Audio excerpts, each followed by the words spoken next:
about to be recorded. We're so glad that you're here to join us today for this League of Women Voters of Nebraska virtual event. We're so glad that you're here. We would love it if you could interact. Go ahead and find the chat pod this morning and let us know where you are joining us from. We have our speakers on camera today, and they are going to be sharing some excellent content with you as we get started. Just a few housekeeping items. As we go through, I'm going to share some bios with you. Diane, I'm going to go ahead and mute you. All right, so everyone, welcome. My name is Angie Taylor. I am here to serve as your virtual event producer for today. What that means is if you have any issues with Zoom as we go through the day, let me know. I will also be watching for your questions in chat to facilitate presenting those to our different speakers throughout the course of the morning. We will not be taking a break today. So what that means for you is if you need to take a break or step away, go ahead and you can shut your camera off, shut your sound off, and rejoin us as you're able. So no scheduled break. We're just going to cram every minute full of wonderful information for you. As we go through the day, do keep your eye on chat because we are going to be sharing with you information that will be active and clickable as hyperlinks that will take you to valuable resources that you might find helpful to bookmark as we go through the day. So with this said, we're going to finish up the last couple of our bios that are going through. Thank you so much, Julie Wright, who is joining us from beautiful Grand Island, Nebraska. We're so glad you're here today. Linda, I hope I said that correctly, from Omaha. Brandy from Alvo. Angel from Lincoln. Lilia from Omaha. Krista, thank you so much. Everyone that's interacting in chat, we are so grateful. And everyone else, we invite you to participate there as we go through the morning. And of course, your questions can always go there. So with that said, Diane, this is the next to last bio. I'm going to turn it over to you to begin our presentation.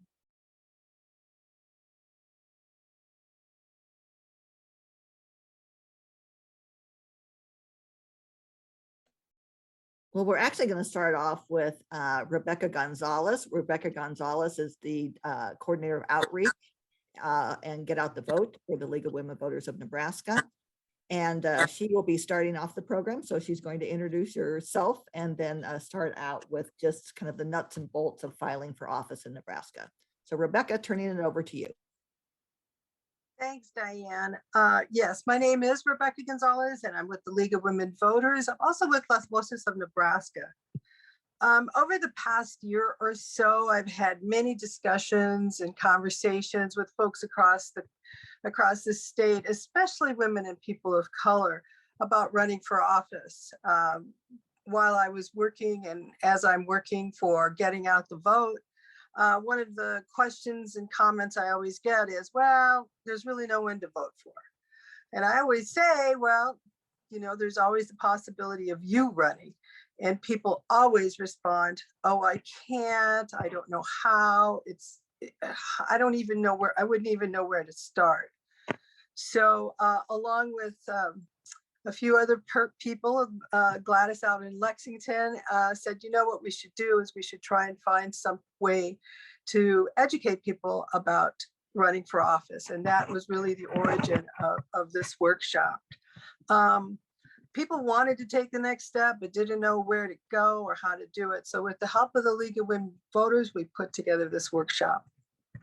Represent, running for political office in Nebraska, is a program to train potential candidates on how to run for local office. And we have a great workshop, a lot of great panel speakers, panelists here today. I think you've been seeing the bios lined up. So I'm just going to get started with some of the real basics on how to run for office.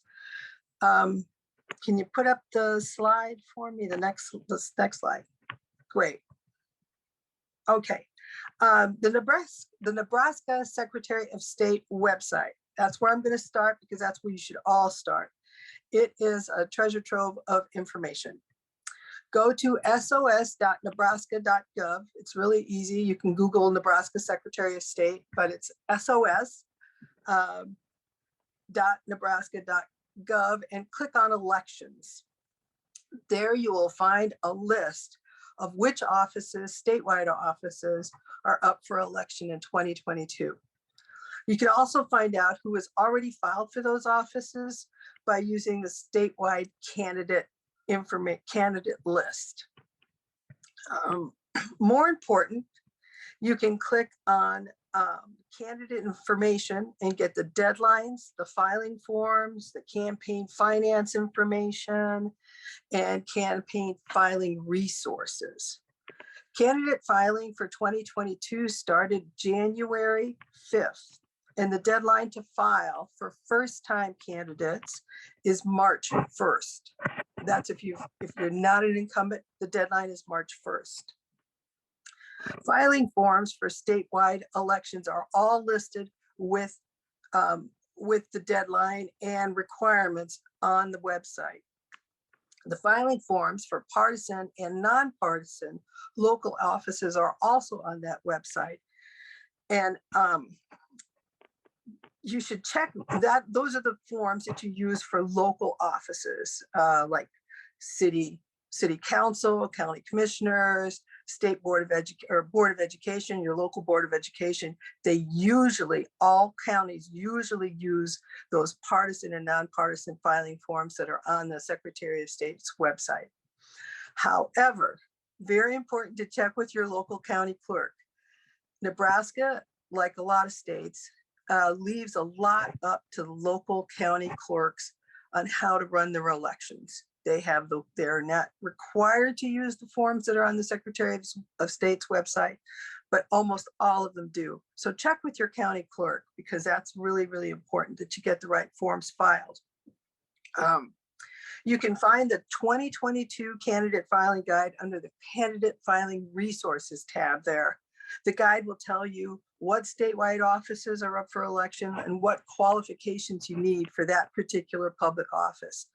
Statewide offices and some of the local offices have different requirements as far as who can run for office. Most of them are pretty much the same, but some of them have age requirements that are a little bit different. For all offices, you must be a citizen. And as far as I could tell, and all the research I've done, almost all of the offices, local, statewide, federal, you have to be a registered voter. Let's see. The guide also gives you the filing fee schedule. In most circumstances, for local, federal, and state office, it is 10% of the salary of the office that you're running for. For those offices that have no salary, the county and local offices can set that fee schedule. And again, you can find the fee schedule on for the statewide offices on the Secretary of State's website. The best source of information besides the Secretary of State's website is your local county clerk. Check their websites. They have now, after the 1st of January, put a lot of information on there. Again, every county is different. Some counties, if you look at Lancaster County, Douglas County, Hall County, have a lot of really good information on there. They have the forms there, they have the filing fees, they have the schedule, all of that. Some of the smaller counties are not that, just don't have that much on their website. So you're going to have to make a phone call or go down and talk to your county clerk. Usually most of the county clerks and / election commissioners are pretty good about talking to you about what is there and what isn't there. But that is definitely the place to go for local offices. Your county clerk should also by now have a list of offices that are up for election. On the odd years, on the off years in Nebraska, most of the county offices and city offices, township offices are up during the off year. So this is a big election, 2022, for your local elections. So it's really important that we get involved. And like I said, contact your local election officer, usually your county clerk, except in a few counties, The election commissioner is also the county clerk. Does anybody have any questions? I don't have a lot of other things to say. The most important thing, again, where to find the information is the Secretary of State's website and your local county clerk. If you have any other questions, I'm happy to answer them. But again, particularly for those local offices, your best source of information is going to be your local county clerk. I'm going to turn it over to Diane. She has we have a wonderful panel set up for you to talk about their experiences with elections and running for office. Diane? Thanks, Rebecca. And we will have some time at the end, I think, for some questions if something comes up. And I think Angie might have mentioned this, but you feel free to share questions in the chat box as we go along, and we'll get to those. And Angie will be handling that for everybody.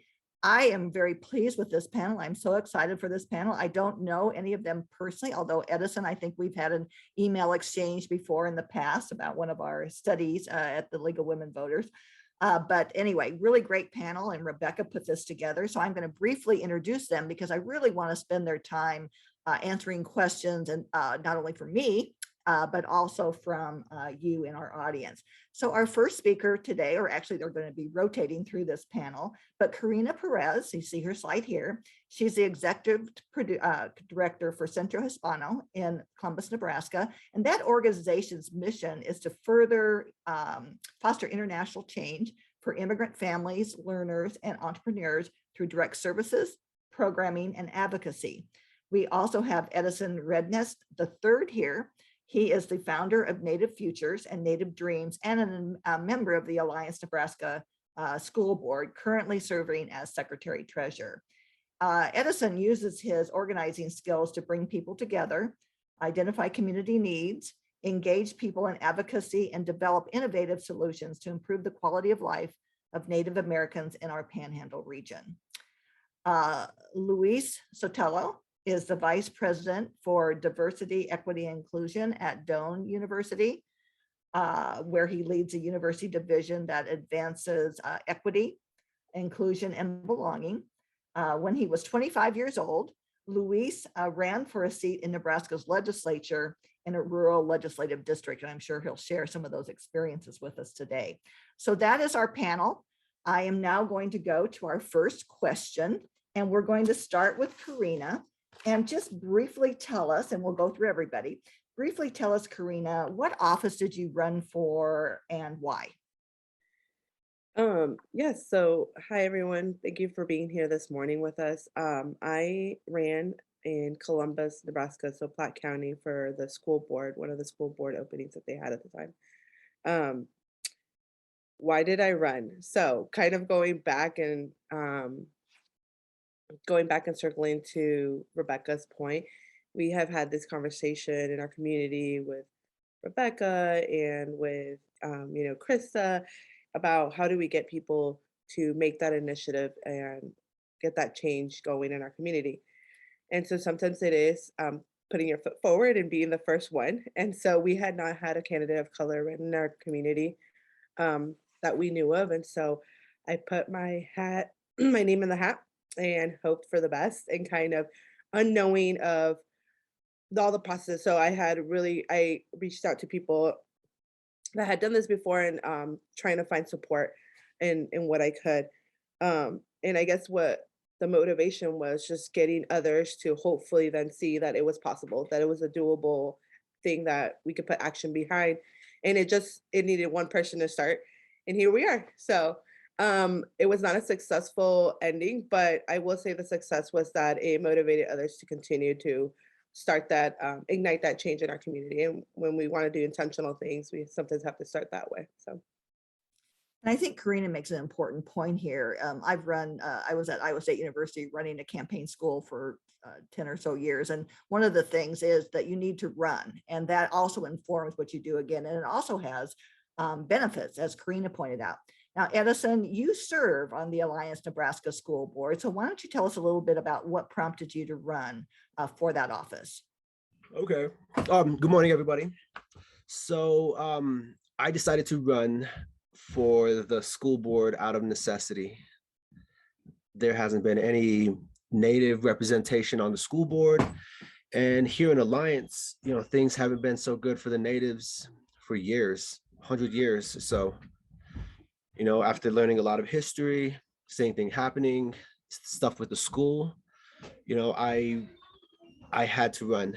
So, but before that, like I'm doing this year, I searched this community for candidates. I went door to door. I'm talking to people. You need to run. You should run. Nobody did, and then so I signed up. But little did I know there was another Native lady that I went to school with. She signed up as well on the very last day. So we make it through the primaries. We go and we come to September, and there was a candidate forum there. So we were there, me and the other Native lady. Her name is Christy Whirlwind Horse. They were giving us questions. She was answering great. She was very motivated to do it. So after that candidate forum in September, I went and I dropped out of the race. I put a note out on social media, in the newspaper, on the radio that I dropped out. I fully endorsed Christy. And then come November, I wake up the next day and I find out that I've been elected in with a third of the votes. The other Native lady made it, basically fifth place. So had I remained out, we would not have had any Native representation, which we desperately needed here in Nebraska. I mean, here in Alliance, it's, for me, it comes down to really protecting our Native kids and having a voice for them.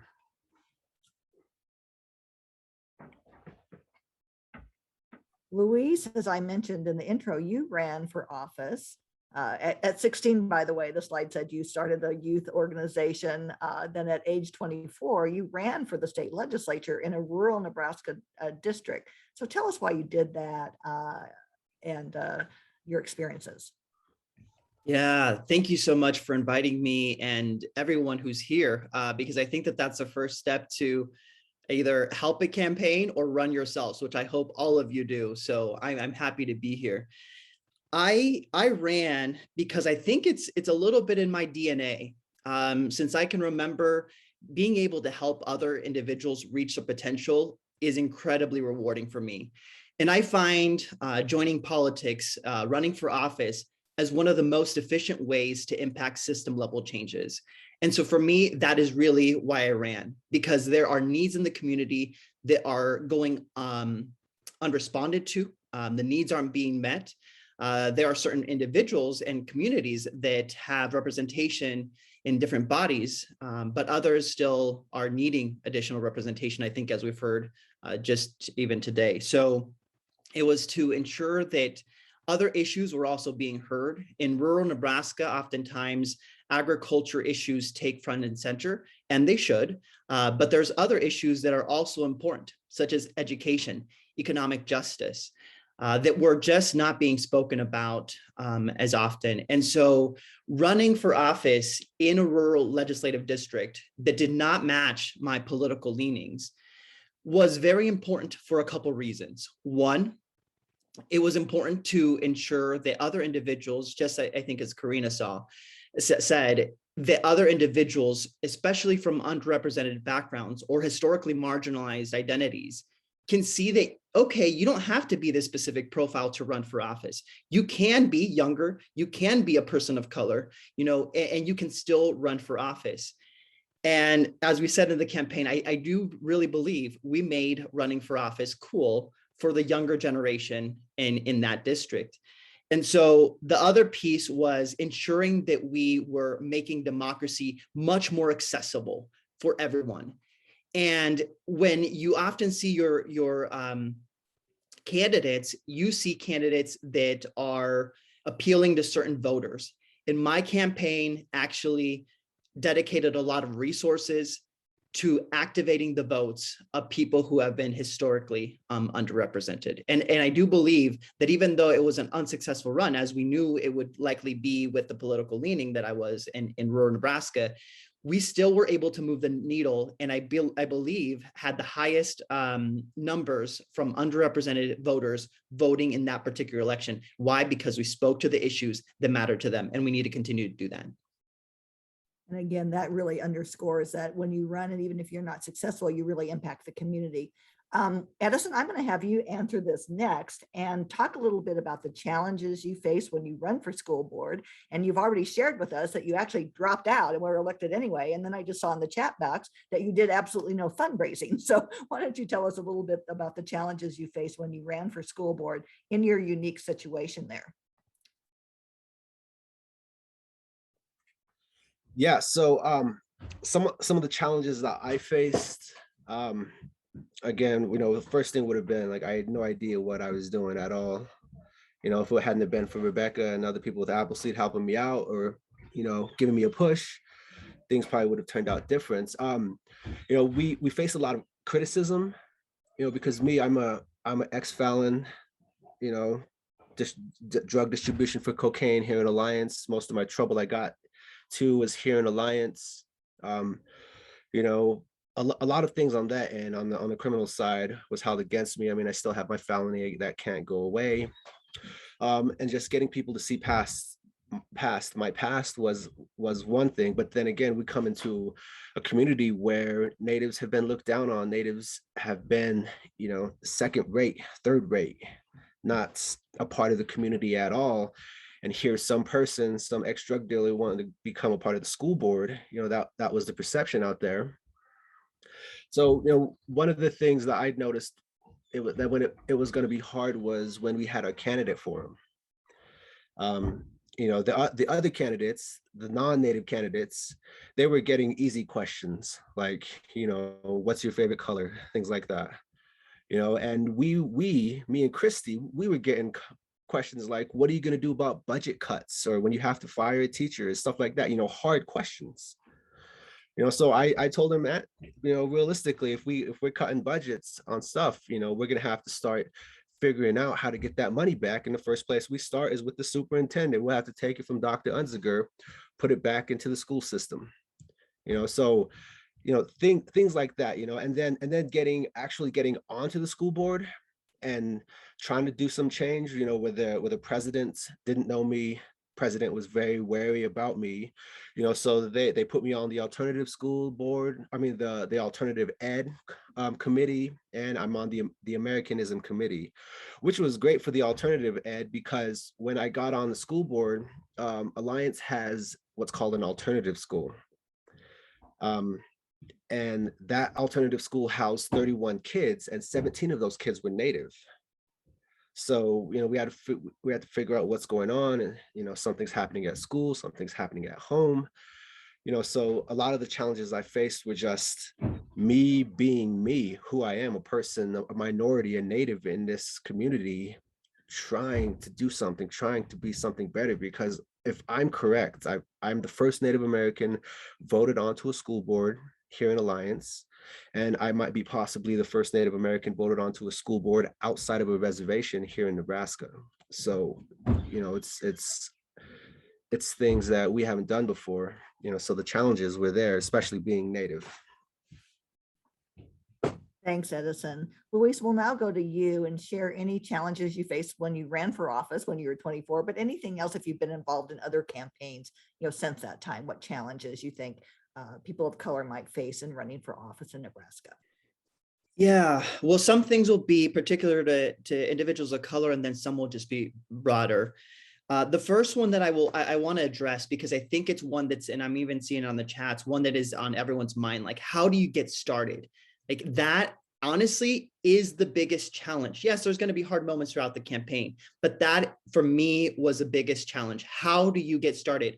I had served on, committees that were for ballot initiatives. When I was in high school, I had been heavily involved in campaigns at all levels, including congressional campaigns. And so I knew the inner workings. So that's part of the solution, understanding, getting involved that way in sort of the volunteer aspect to run.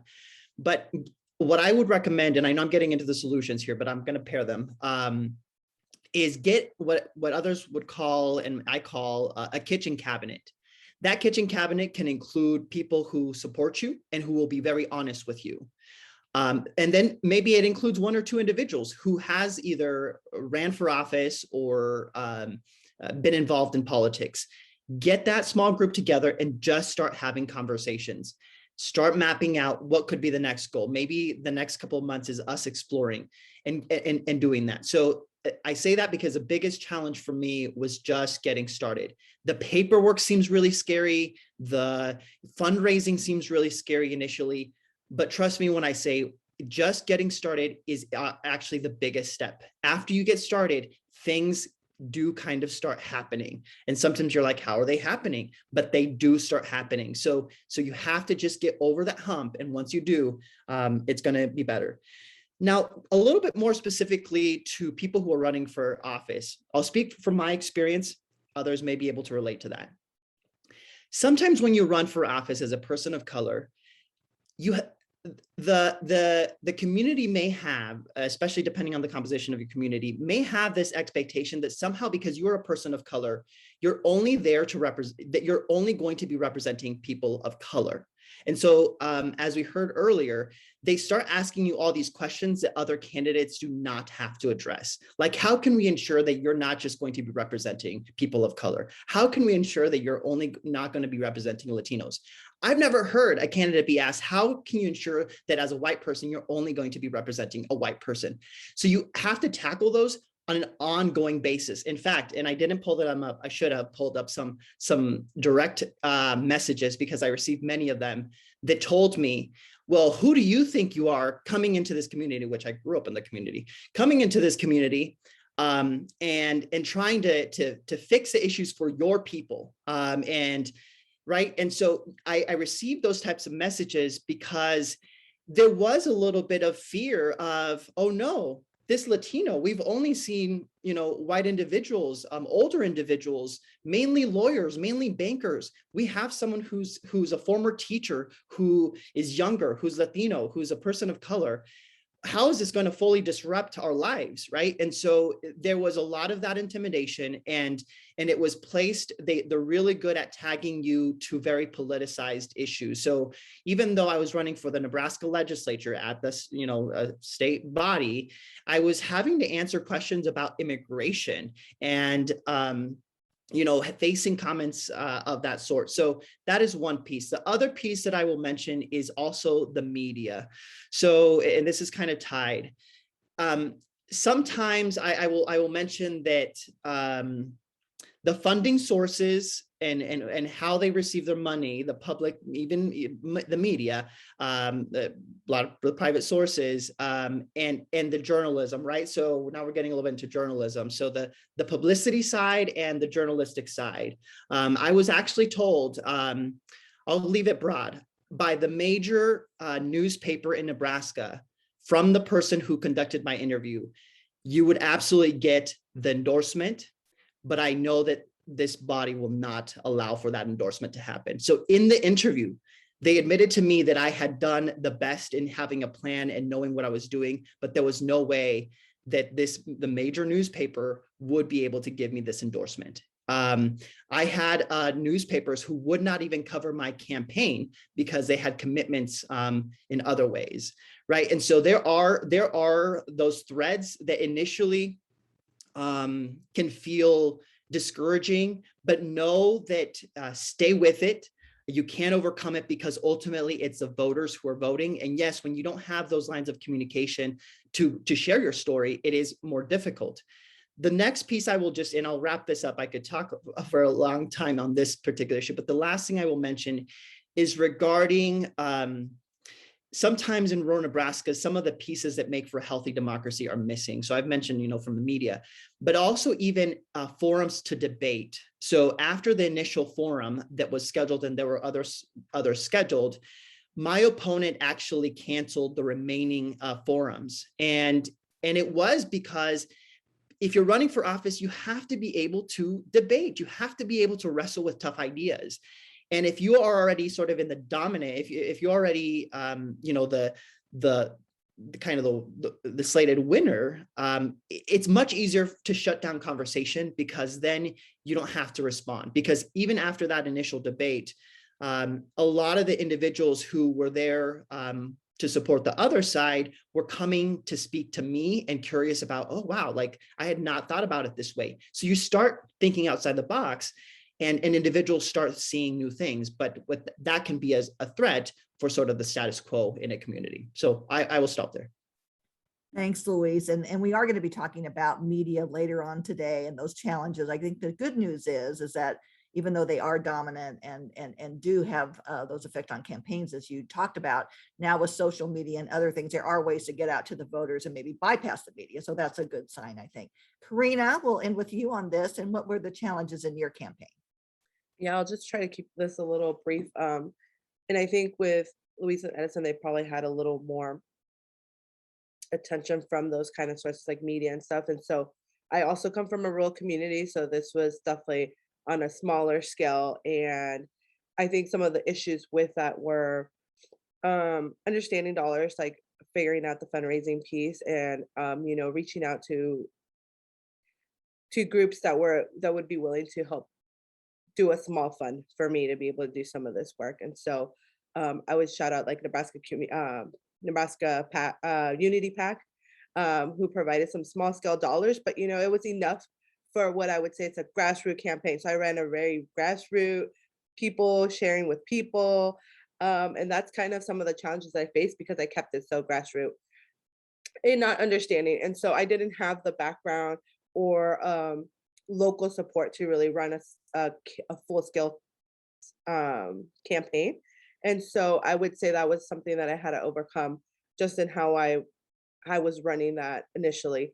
And then the other thing that I think I would highlight would be understanding like incumbents. And so you have people who have had their name blasted for years, usually names that have been recognized. And, you know, kind of mentioning, you know, being a young Latino woman running for the first time, it was very like, oh, like I was in the middle of my career. So name building again was another thing. And so I think that's an understanding that getting out with more of your voters would have helped the campaign a lot more.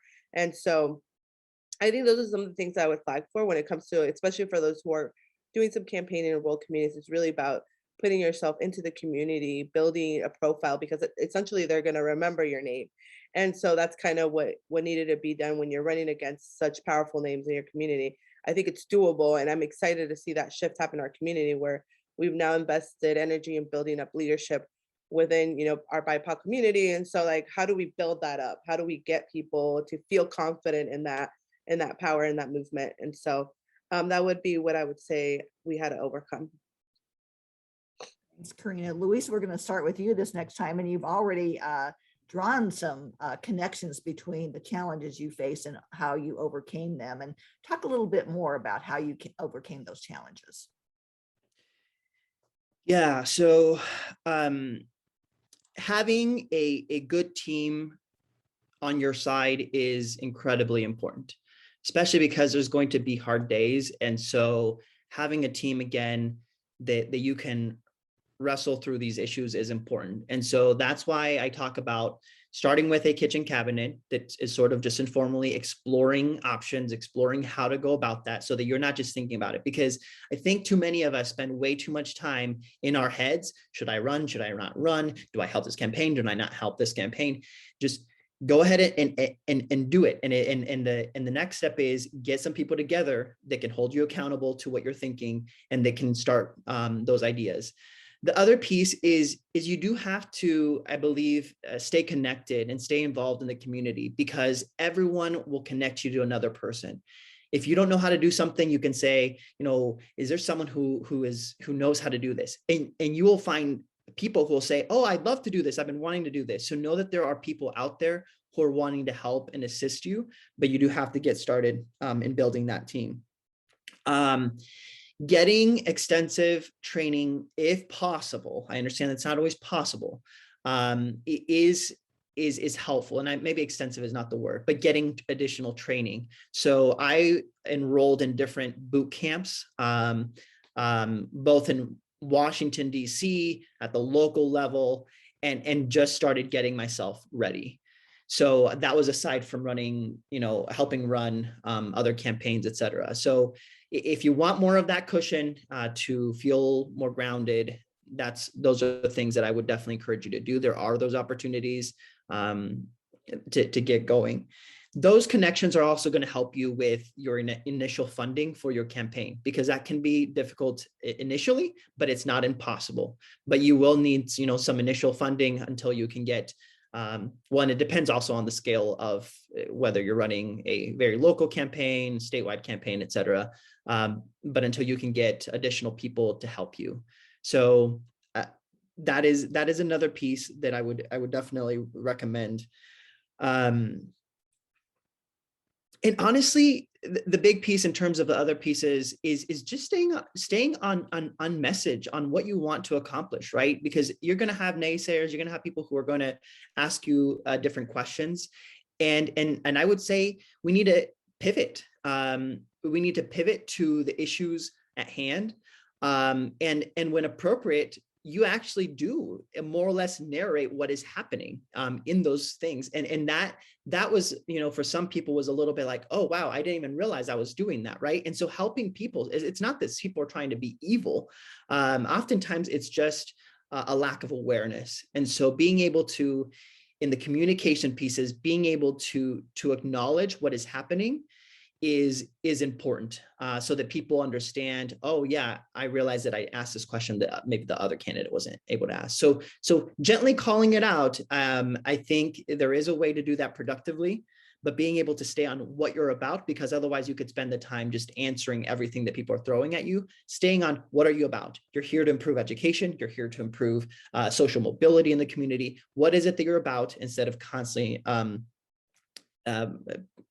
responding to all the negative pieces.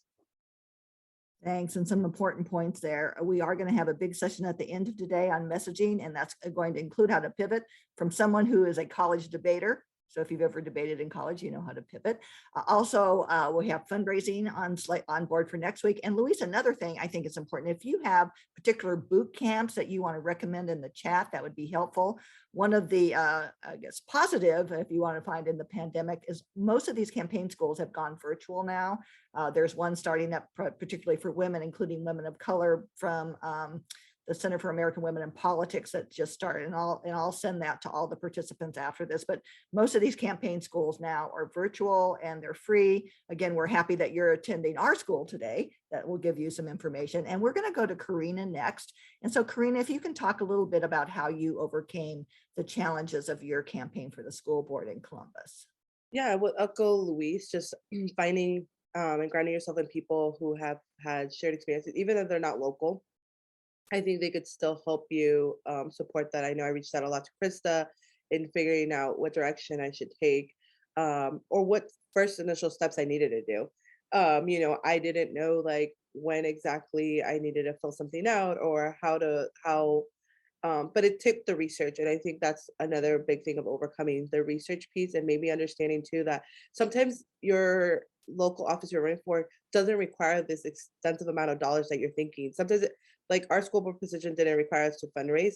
It was, the fundraising was just so I could have access to like campaigning, marketing, and so I think understanding that too, sometimes we're deteriorated from doing it because we don't understand, like maybe it's not a huge dollar amount we have to fundraise for particular offices that you may be interested in. And so I think it's really about investing some time in finding out some of those answers that maybe we could find the answer to the fears that we may have. And so that was one of mine, like, how many dollars am I going to have to fundraise, and how realistic is it for me, and to be able to do that. And so I think that was some of the things that really helped on my end, just finding a group. And then I think a lot of it too, I think for me was the overcoming and was having that confidence to feel like, I do belong in this place. I do have the opportunity to run, and I should feel confident in doing it.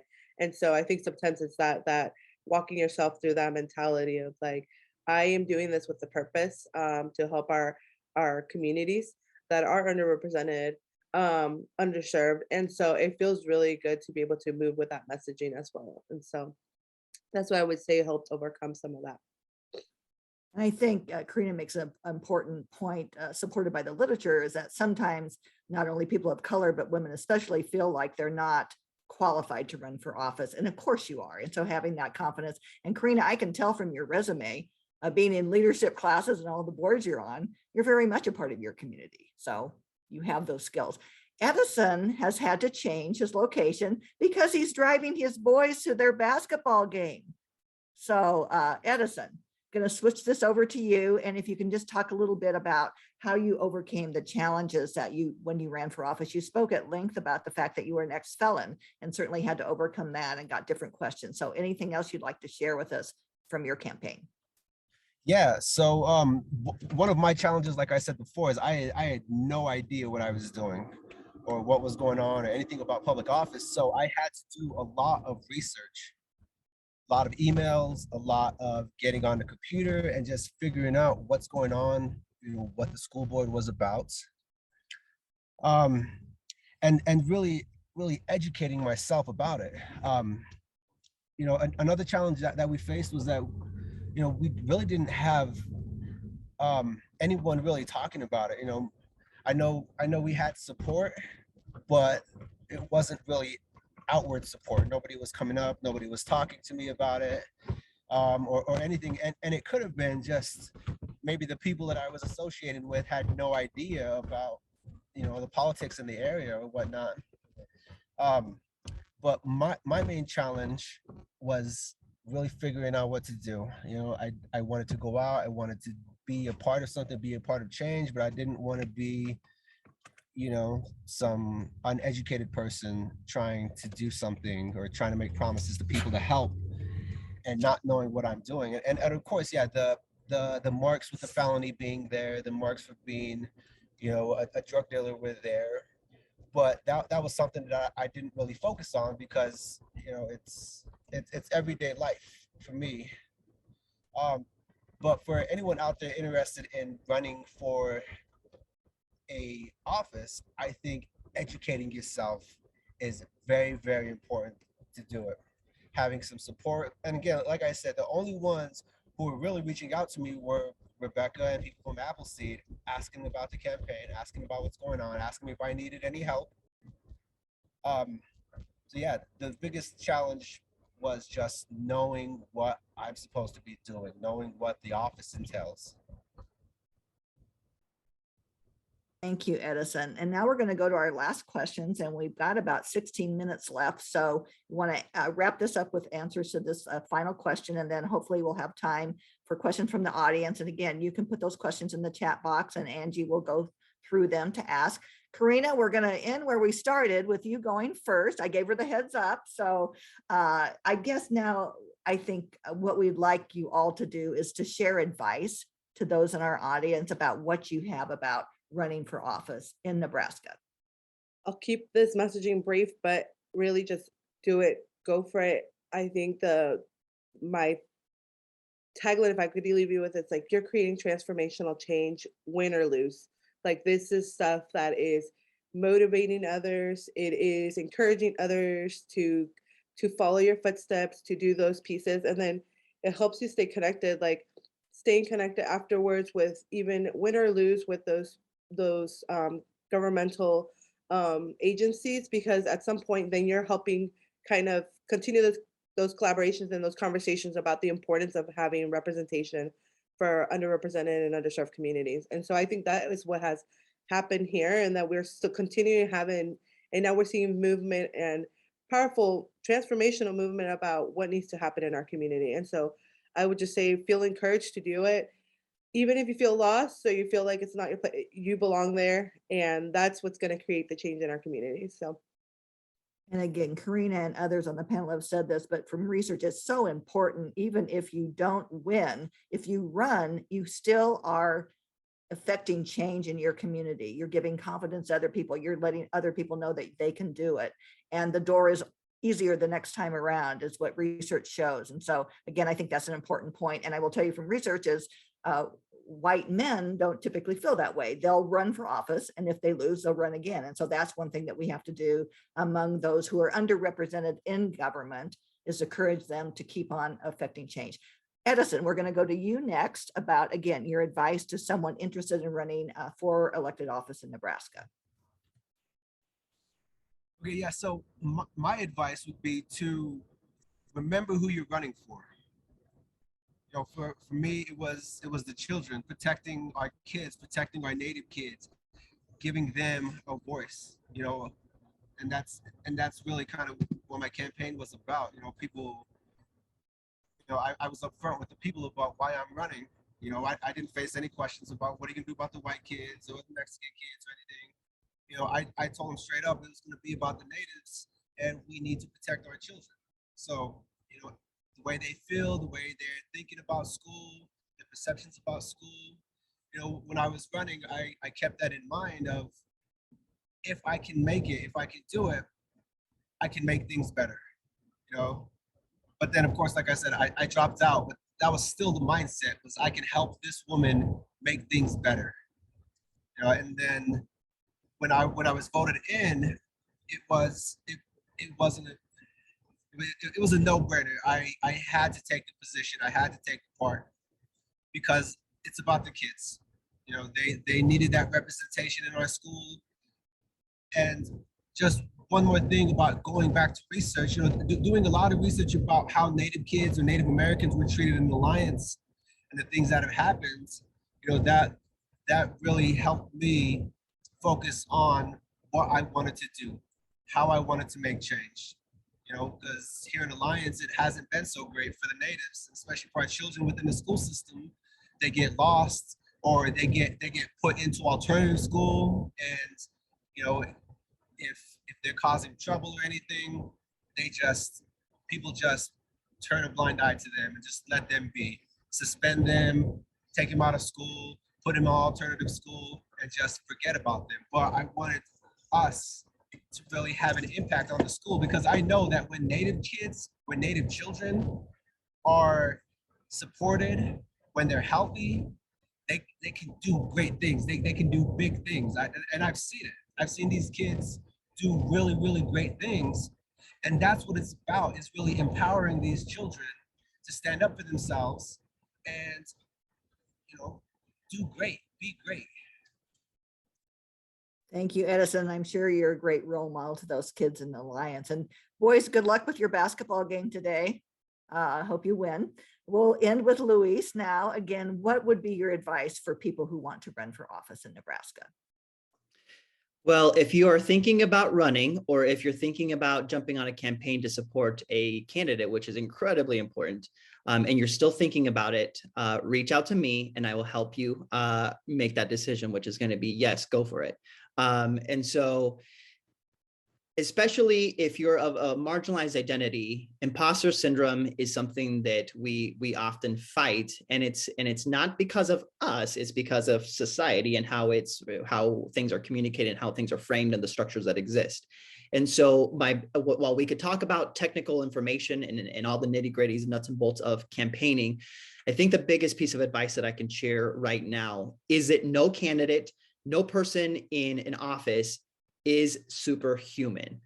They are actually just human, like anyone here. And so if you want confirmation of that, spend some time with the people you want to be in the seats of.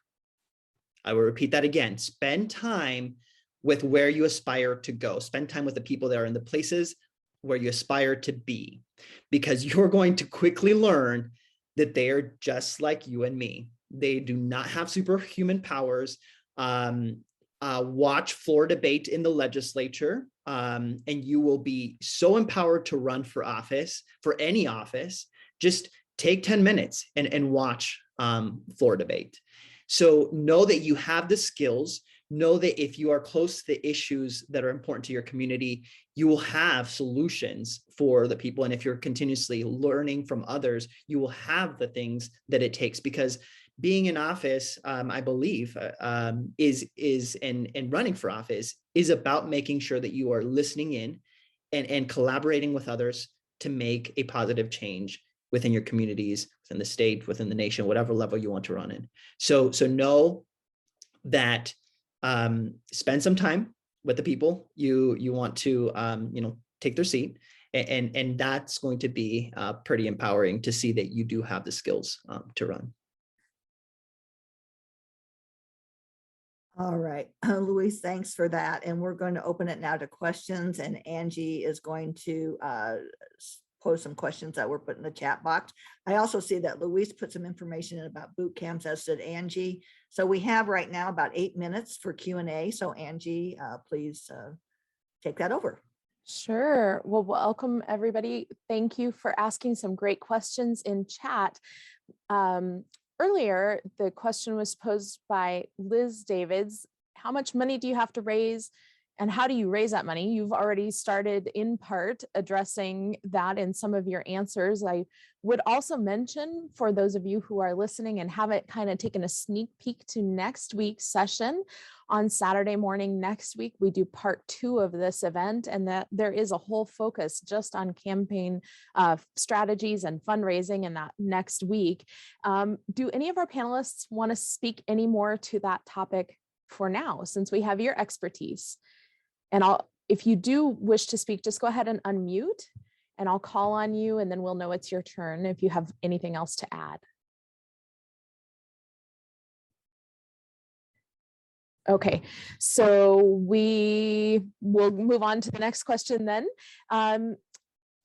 You've already addressed what candidates need to do during their campaigns. Is there any other little nugget of information or something that as a first-time candidate was transformational for you or made you feel like, aha, that was a moment of revelation and you hadn't thought about something before? Is there any words of wisdom that you haven't already shared that came to mind as you were listening to responses shared by others that you wish to highlight at this time? Louise, thank you. Yeah, one thing that was difficult for me, and I think I've heard from other candidates, was asking for money. That is a tough one. And here's what made it easier, that I had not thought about initially, was initially it felt like I was asking money for me. I was not asking money for me, so to speak. You're asking money, how I framed it was that you're asking for money to help make a difference in the community so that others can have an improved quality of life.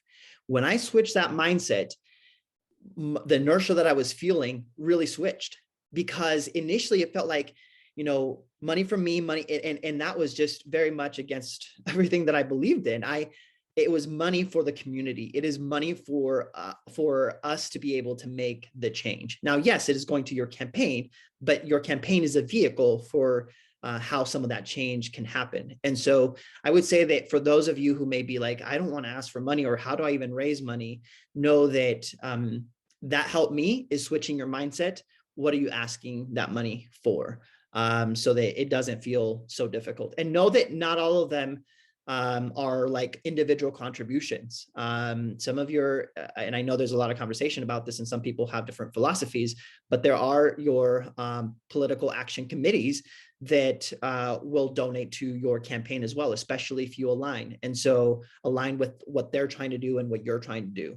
So know that not every dollar that you have in your campaign is like an individual contributor. It can also be from a committee that is giving you funding. And especially some of those endorsements that you may receive through your campaign also come with money. So that's one big piece that I know candidates sometimes and politicians don't like to talk about. But I say that because I think that there is a misconception that somehow you're getting all of your dollars from individual humans. And in fact, there is a whole layer of funding that comes when you are receiving endorsements that makes fundraising a little less scary as well. Excellent answer. Edison or Karina, did you have anything you wish to add on that topic? What was the topic about fundraising? Yes.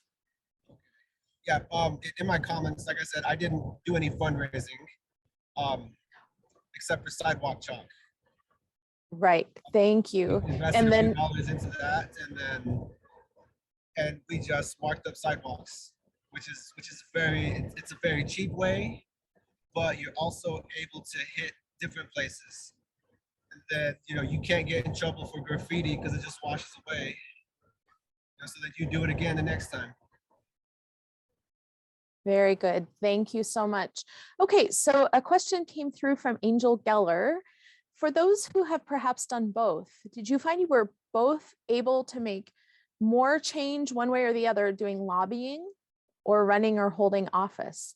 If you've done both, and I don't know your backgrounds well enough to know if anybody has done the lobbying side of it, or if any of you have any comment to add on that note. I'll just speak broadly that because this is a question that is asked quite often, and it is, there's a role for everyone, and there's a time for different pieces. And so from what I would say is you have to look inward. Where do you fit best? And it may change. There are sometimes you're doing more of the lobbying piece, more of the advocacy pieces, and then that motivates you and inspires you to switch over to actually, being in the center of it. So I would turn that around and say, what do you want? What is best suited for where you are in life and what your skills are at that moment, and go that route. Wonderful. Thank you so much. An upvoted question in chat in the 3 minutes that remain. It'll have to be a very brief answer, so jump in if you wish. Would you recommend meeting for the first time or sitting down with the other candidates long before debates or public forums? So doing your homework in advance and meeting in advance, do you recommend that? Karina, thank you. I didn't necessarily meet with them. What I did, I met with current board members. So I met with current board members who are currently sitting in these chairs and what they were currently battling, and just really getting a sense of what the current agenda was for the school year and what priorities were, to have a better understanding of what was currently at the table. And that would help in our instance, which kind of ties in another question that was in there, like we didn't have a forum for our candidates. It was just one newspaper article that covers some basic questions on where some of our priorities were. But other than that, I think it depends on the community and how, when you talk about rural communities, everyone runs their things differently. So that would be one thing I would say on that end. But I did do research on other candidates that were running and kind of what their priorities were based on some of the answers they had done on some other interviews. And so I think it depends on also the office that you're probably running for, or the chair that you're going for after. And so I would say, I think I don't see it as a negative either. I think it'd be nice to kind of get together with those individuals, but I don't know if anyone did do that. So I let them share that experience. Thank you, Karina. Anything else to add, Luis or Edison? For me, yeah, I would add to just really know the topics, really know what the issues are in your area. So that way, when you're ready for a candidate forum or when you're ready for a debate, you're able to talk about the issues from your perspective. Not really trying to beat someone out or not really trying to sound better than somebody else, but really knowing what you're talking about so the voters can have that faith and confidence in you. Wonderful. Thank you so much, Luis. And we're straight up at 10 o'clock, so we'll let you add a quick. Yes, well, this is not having time as a former speech and debate coach. This is a very tough one because there's so much I would love to share about this, but I'll just keep it directly to that question. So no, I did not necessarily meet with my opponent. In fact, a lot of the communication that happened was through our campaign managers. And so our campaign managers would speak to each other and then relay. So that was the extent. And obviously we would communicate when we were at events together, but there was no like formal pieces. So the other piece I'll leave for another time to how to prep for those.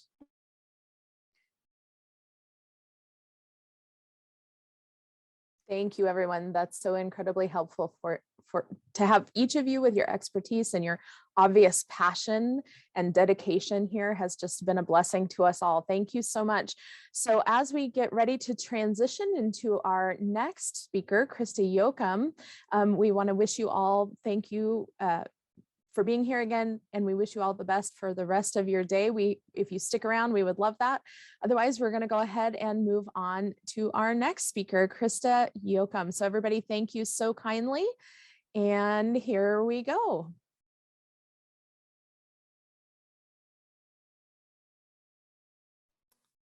And I believe, Rebecca, you're introducing Krista.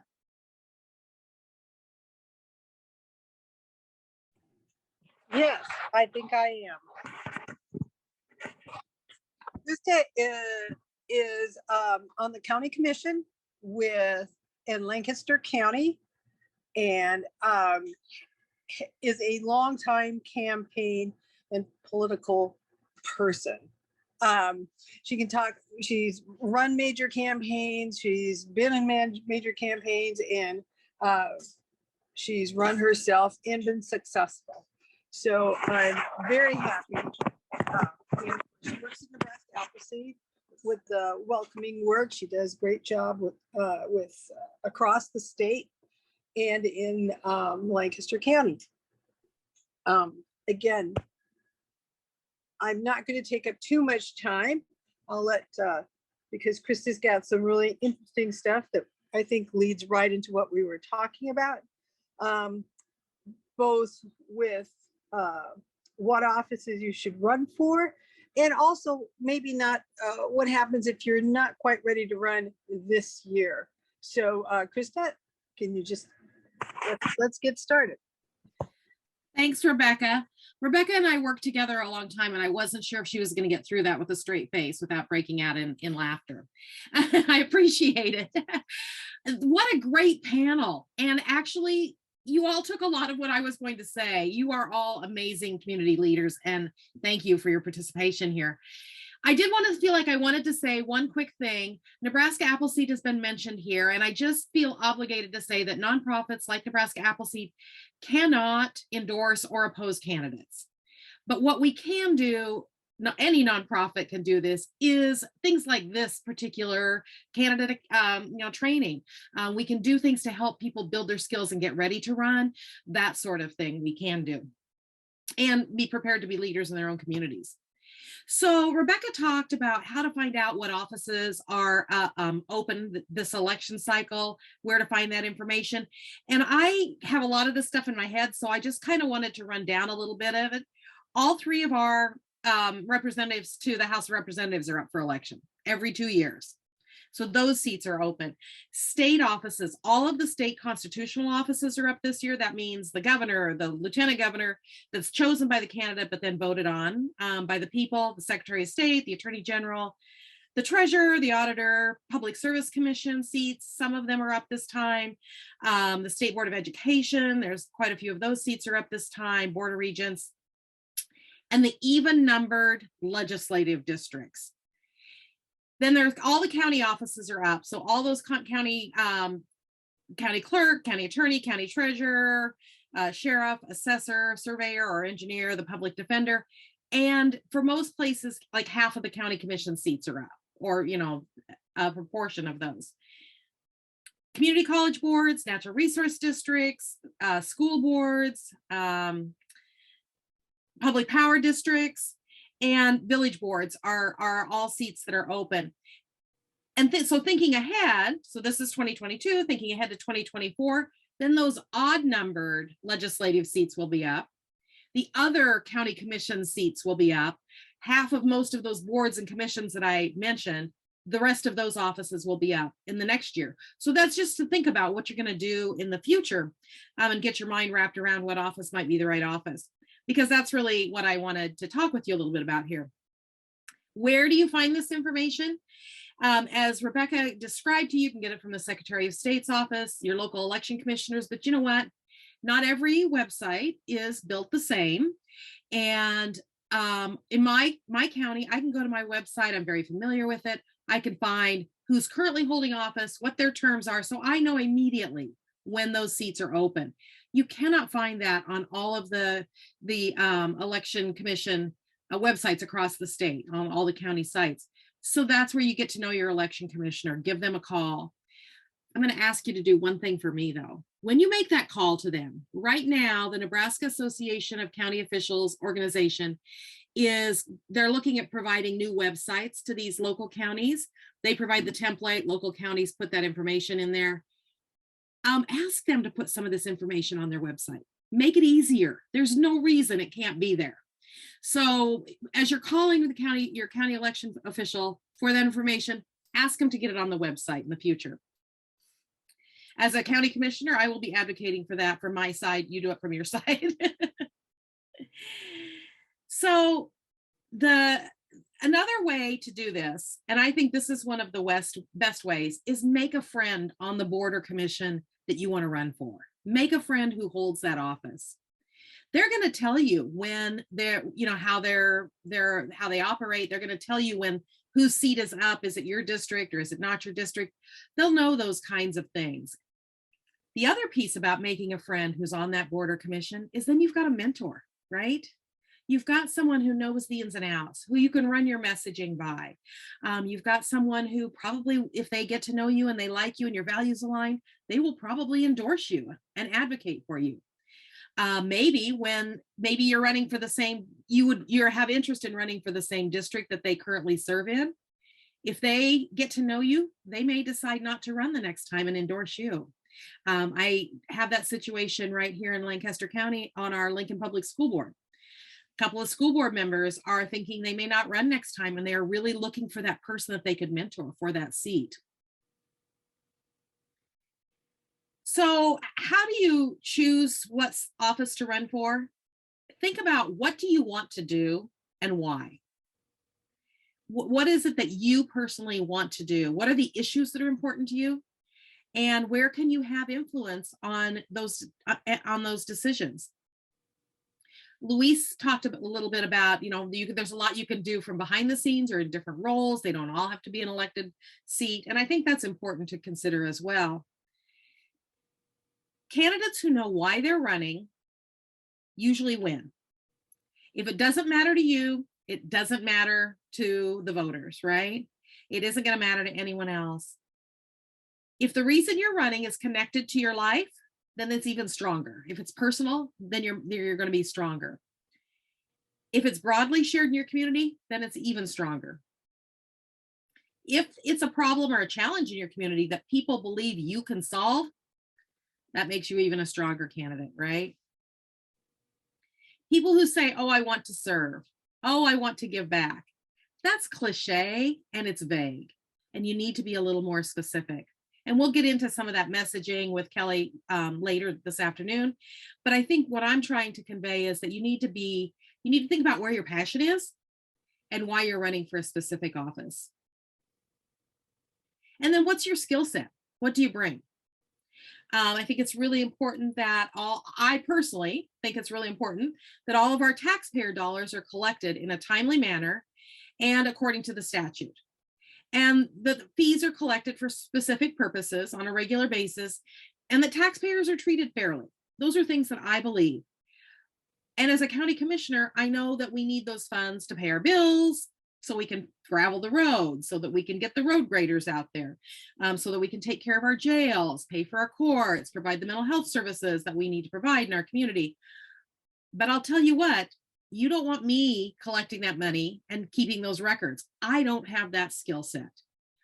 That is not something I can do. I have no skills and no knack to do the job of the county treasurer, but I know it's important, and I know people who do that, right? I have other skills that I want to apply and other things that I want to achieve. I talked with a young man once who was ready to run for office, and he decided he would run for county treasurer. And when I asked him why, he said that he didn't like the person in that office. Well, is it a personality thing or is it a performance issue? If it's a performance issue, then that person maybe should be voted out. And he thought he could make changes for the better in that office. That's legitimate. But when I asked him what he really wanted to do in life, he wanted to change the world. He wanted to make big societal changes, big systemic changes. And he had a lot of social issues that he was concerned about. And you don't make those changes from the county treasurer's office. And so as we continued to talk, he realized that he probably wouldn't be content there for very long because he would be limited in what he could accomplish. So instead, he actually found a presidential candidate that his values aligned with, and he volunteered many hours in that campaign and ended up traveling from state to state working on that campaign, which felt much more personally satisfactory than it would have been in the county treasurer's office.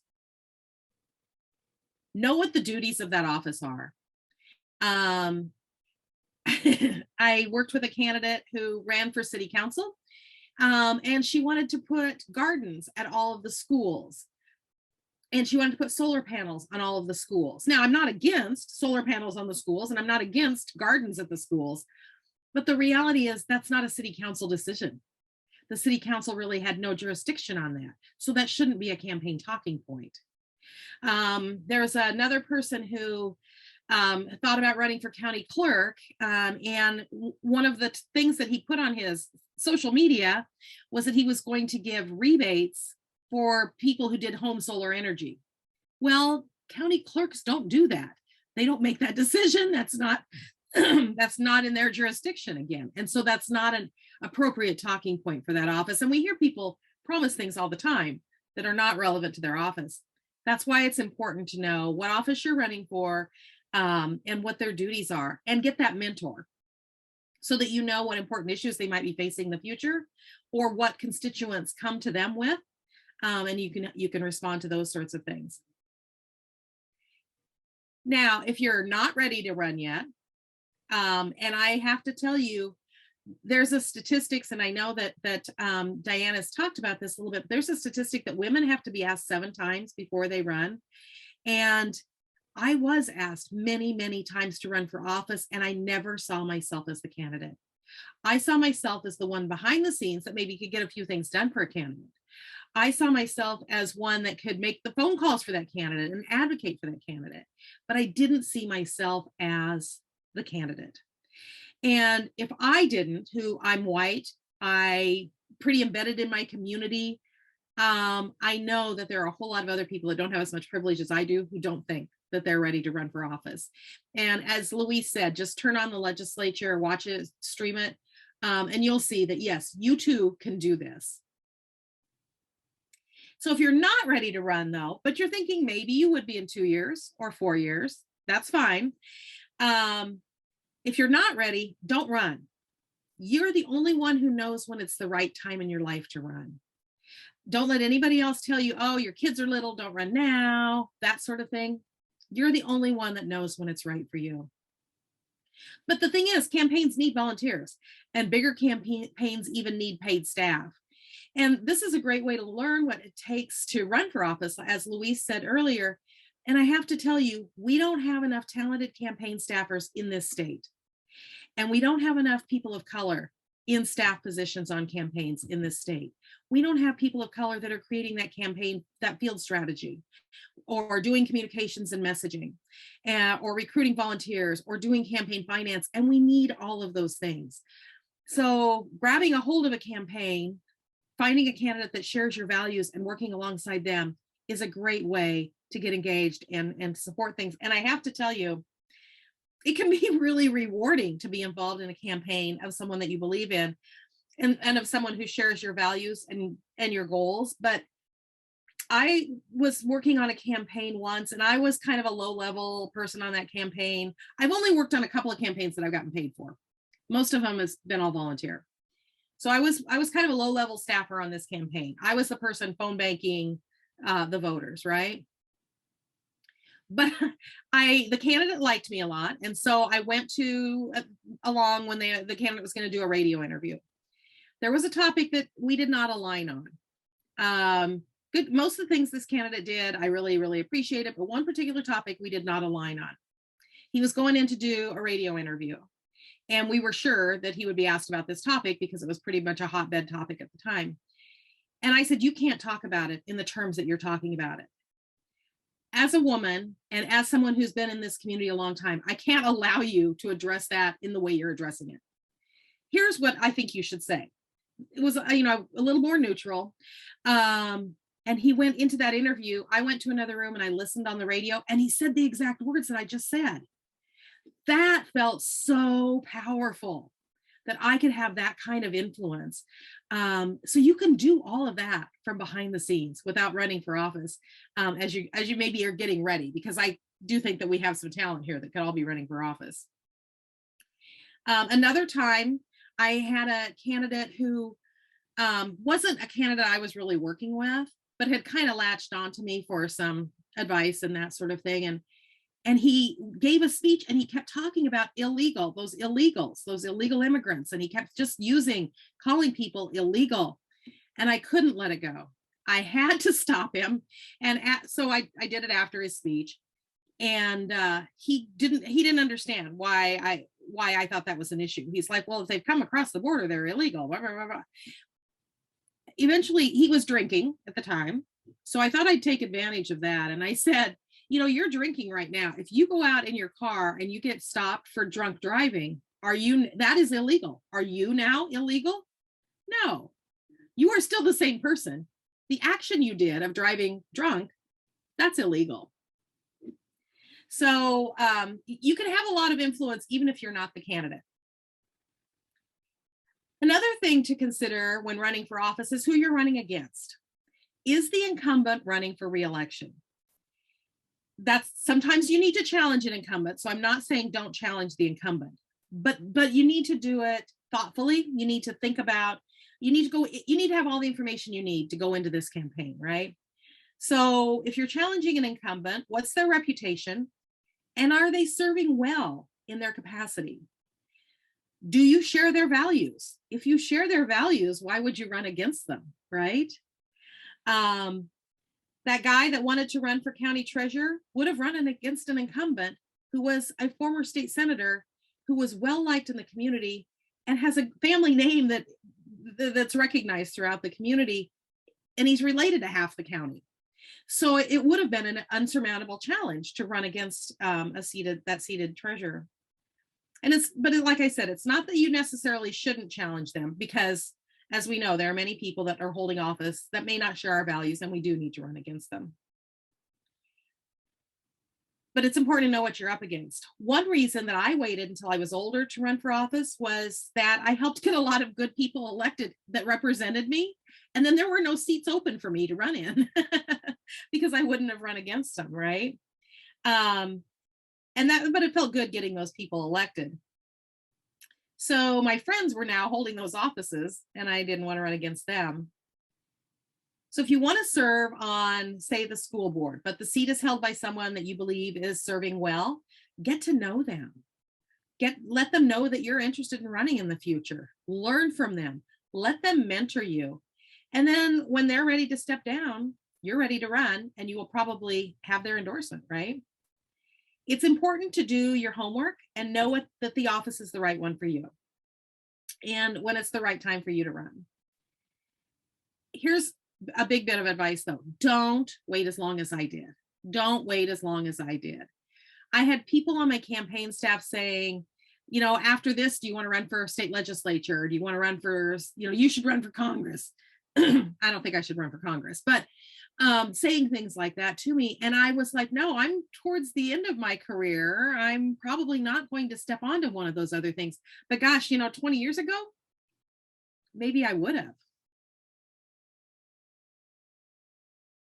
One more thing that I want to talk about is, and Luis talked about it a little bit, is besides knowing what office you want to run for, it's also important to make informed decisions about party affiliation. You may or may not already be registered with a party. You may be registered as a nonpartisan. That's all fine. But you need to know that if you choose to align with a party, you have to make that decision and change your voter registration before December 1st of the year before you want to run.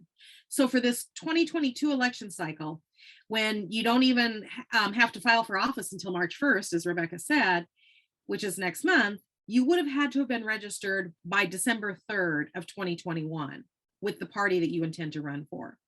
And that's an important thing to think about, because should you align with a party or should you run nonpartisan, that depends on the office you're running for. It depends on the community you live in. There's some things to consider whether it would be a benefit or a plus to align with a party. One of the things that is, I feel like high profile races oftentimes do better if they have a party affiliate, right? Because they receive resources from that party. They get put on slate cards with that party, lists of other candidates. They have more people that immediately align with them because they have the R or the D next to their name on the ballot. If you run for a partisan office, which our county offices are, and our state constitutional offices are partisan, that would show on the ballot. And so those would be some automatic voters. You might get volunteers from the party that would do things like make those phone calls or write postcards to voters or go knock doors, especially if your county has an active Republican or Democratic Party. But in races like local school board races or a smaller town city council race or a village board, et cetera, it's probably much less important to align with a party because you may not access those services anyway. If one party's favored in your area, say you are much more liberal and you might align more with the Democratic Party, but your community is much more Republican and conservative, then it might not be any advantage for you to align with the Democratic Party, and it might be smarter to register as a nonpartisan. And I'm not here to persuade anybody to do one thing or the other, but I think that's part of making an informed decision. So it should be part of one of your strategic tactics. And I have 3 bits of advice here that I want to share with you quick. One is, don't let your campaign manager or any of your well-meaning friends make you be something that you are not. Every piece of your campaign needs to be reflective of who you are. Be the best that you can be on your campaign trail. That means your appearance, the things that you talk about, the things that are important to you. Don't let people distract you from that, even if they're well-meaning. You've seen how a campaign can be done pretty cheaply and creatively, like Edison did. But the reality is that generally you need money for mailers, you need money for yard signs, you need money for palm cards. And in next week's session, we'll get more information about how to determine what that budget is and how to raise that money. But my advice is, think about how much of your own personal money you want to put into that campaign, and don't put a penny more. And if that number is 0, that's fine. Do 0. You need your money to support your family and yourself, right? Raise that money from people who their values align with yours, they believe in you. And even if it's $5 or so that people can give you, that's a start, right? And here's another big piece of advice that I tell every candidate. Campaigns can be intense and they can be all consuming, at least for me, because I love a campaign. But get all those dates that are important on your calendar and block that time off, because you're going to regret missing your parents' 50th wedding anniversary, or if you miss your child's graduation, those kinds of things. Don't miss those things. Win or lose, you need those people in your lives and you need those people around you. So make sure you block those off and don't let the campaign suck up that time. So I would be open to questions here. It looks like we've got a few things going in the chat. You are so eloquent. It is such a treat to be a fly on the wall listening to all of this wonderful information you're sharing. So a few questions to pass along. One was from earlier. We didn't get to it with our panelists, but I feel like you might have some wisdom in this area. Are you able to suggest how to balance campaigning and family life and work responsibilities? People are passionate about it, but how do you shift your focus successfully and manage your time? Yeah, for me, campaigning is a family thing. So you find my grandchildren with me out knocking doors. I actually lost one in a community because she was talking to a voter when she was like 10. And then she went to the car and got a yard sign and put it in that voter's yard. Before I even realized what was going on, she'd had a nice conversation. So, for me, that is one way to stay in touch and make sure that the family is all engaged, but it's not never quite as important or as intriguing to them as it is to me. So it is making sure that calendar's up to date and blocking off those important things. I know that during campaign season, I do a lot more restaurant, takeout food, that sort of thing.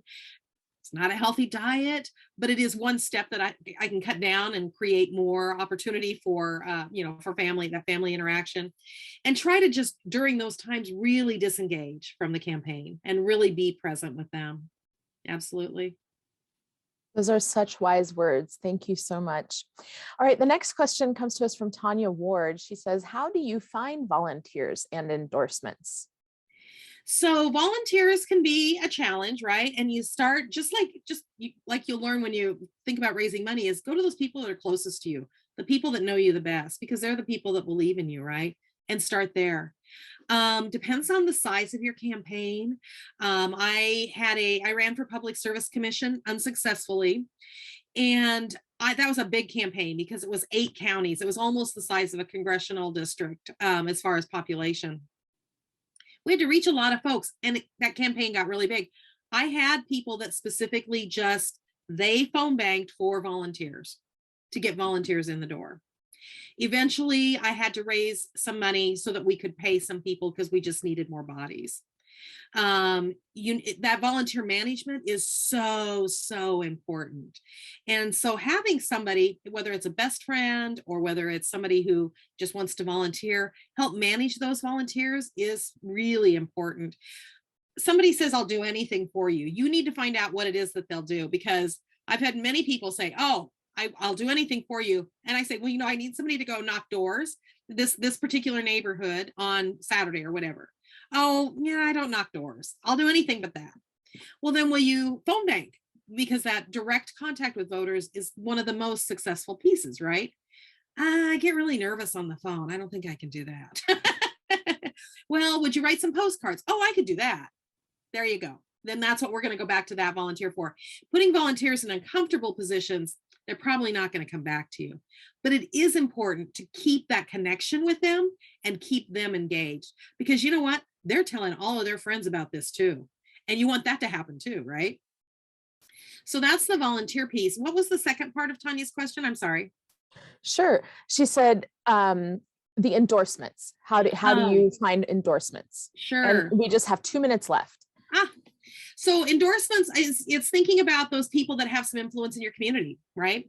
And calling them and talking to them, telling them who you are, telling them why you're running, what you want, leaving some room, if they're influencers in your community, leaving some room to ask them what's important to them, because that's may help you influence some of your messaging or how you approach a problem. But yeah, it's calling and talking to them. Absolutely. There's endorsements by unions. There's endorsements by some PACs.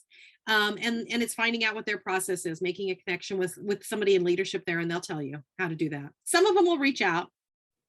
You don't have to chase all of them. Wonderful. All right. We just have 1 minute left, but it's, I think, a fairly quick question. Cindy Maxwell Ostick asked, she commented, a future elected official in the making of your granddaughter. I think she would want you to make sure you saw that comment before you head out. And then Liz Davis said, what would you have run for earlier since you helped all your friends get elected? I think she was just curious if you're comfortable answering. Yeah, no, I think that I saw myself in the legislature. It aligns with a lot of the past work that I've done and my work with Appleseed. I feel like I had developed some skills that would have led me right there. But somebody actually who I had mentored previously ran for that office at the time I felt like I was ready, and she has served well in that role. Wonderful. Thank you so much. What a joy to have you join us today. We are so grateful for all your time and your laundry list of wonderful ideas that people who are interested in this doubtlessly will find incredibly valuable. So thank you for your investment of time in our communities and in these future leaders. We are so grateful to have you here with us today. With that, I'm going to turn it back over to Diane Bystrom to get ready to introduce our next speaker. Chris, I want to thank you too. That was a very good presentation. I want to thank all of our speakers today because they've really kept us on time. We've got a lot of information and everybody's doing a great job. And so our next speaker, I'm really pleased to introduce because I've known Kelly Winfrey for a long time, since she was a graduate student at the University of Kansas. And I helped recruit her to Iowa State University, where she still is. She is assistant professor and now the newly named director of graduate education for the Greenlee School of Journalism and Communication at Iowa State.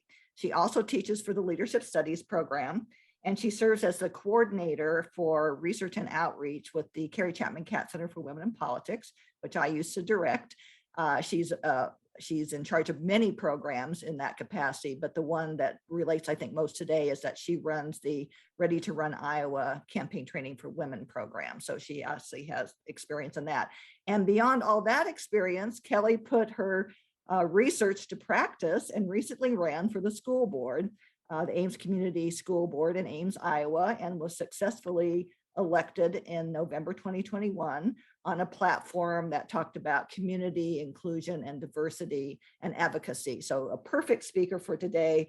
I've heard Kelly speak many times, and with that, I will turn it over to Kelly Winfrey to talk about campaign messaging. Thank you, Diane. Excuse me. I'm thrilled to be here with you today and to talk with you a little bit about delivering your campaign messaging. It sounded like you had some interesting speakers earlier. So to get started, I kind of just want to talk about the big picture stuff. So before you really start campaigning, thinking about what your message is going to be. And I'll say, you know, Diane mentioned I just ran for school board, and having studied this for a long time now, it's harder to do than it is to study, believe it or not. So I have a little bit different perspective. I think that my research background helped me a lot, but it's harder than it looks. So for those of us who analyze campaigns, I have a little bit more empathy for candidates. I already had a lot, but that it's not easy to come up with the perfect message. So let me see here if I can advance. Yeah. So developing your message. So to start with, I think it's good to just kind of start brainstorming. I like to start with a big blank piece of paper. Maybe you're a whiteboard person or whatever that is. But the question to start with is, why are you running? This is the question that's going to get asked over and over. Why did you decide to run? And you need to have a good answer to that. And it should be something that is, you know, tied to what's important to you. So I think it's a good idea to start with what issues, what thing that you cared about really triggered your decision to take the leap and run, because that's a big decision. And sometimes it's not just one specific thing. Maybe it's, you know, several different things coming together. But what was it that pushed you to go ahead and run? Part of that is, what do you care about?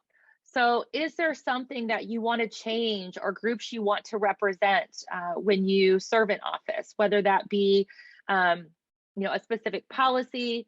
Maybe you care a lot about sidewalks. Maybe you care a lot about about who we hire as our next superintendent.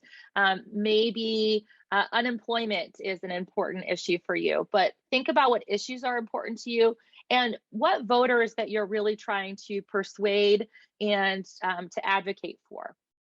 Related to that is, what does your audience care about? So part of it is, what do you care about? You need to figure out where what you care about meets what your voters care about, because, you know, if you have this one very specific thing that's important to you that's just not important to you or not on the radar of most people, it's going to be harder to connect and persuade. So you want to figure out what is it that we can connect on. So some of that is talking to people.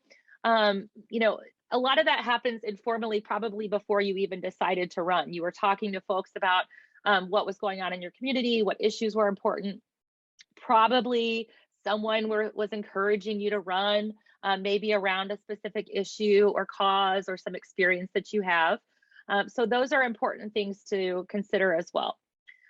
Another question to ask yourself is, why you? So what do you specifically bring to this position?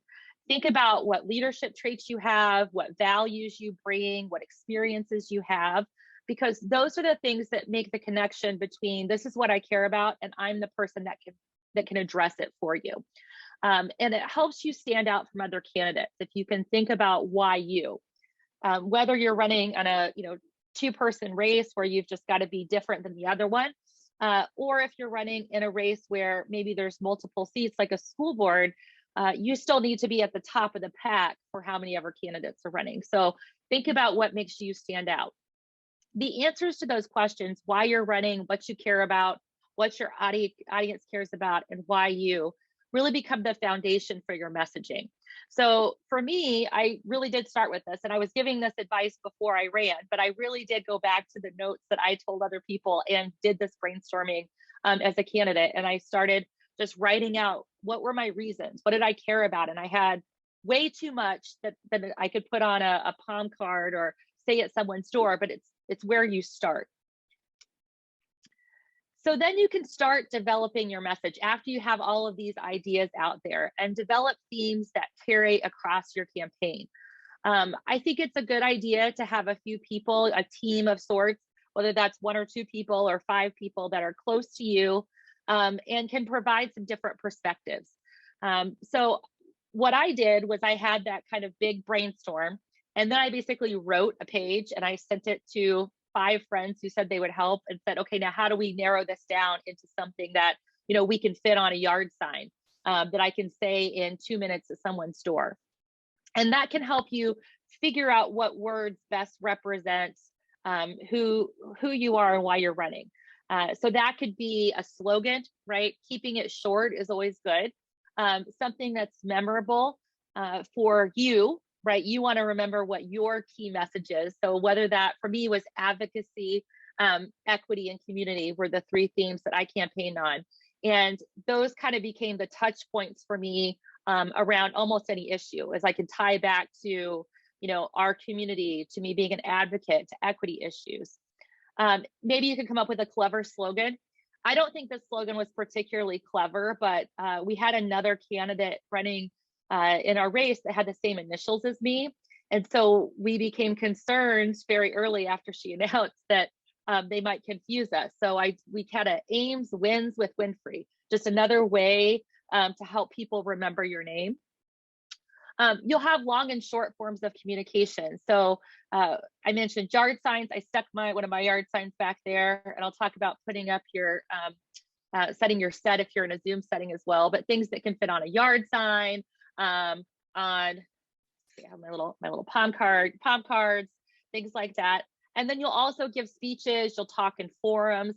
So you want some overarching themes that you can distill into buttons and 2 minutes at a door, as well as things that can help you talk about more issues throughout the course of an hour and a half long forum or an interview with the news media.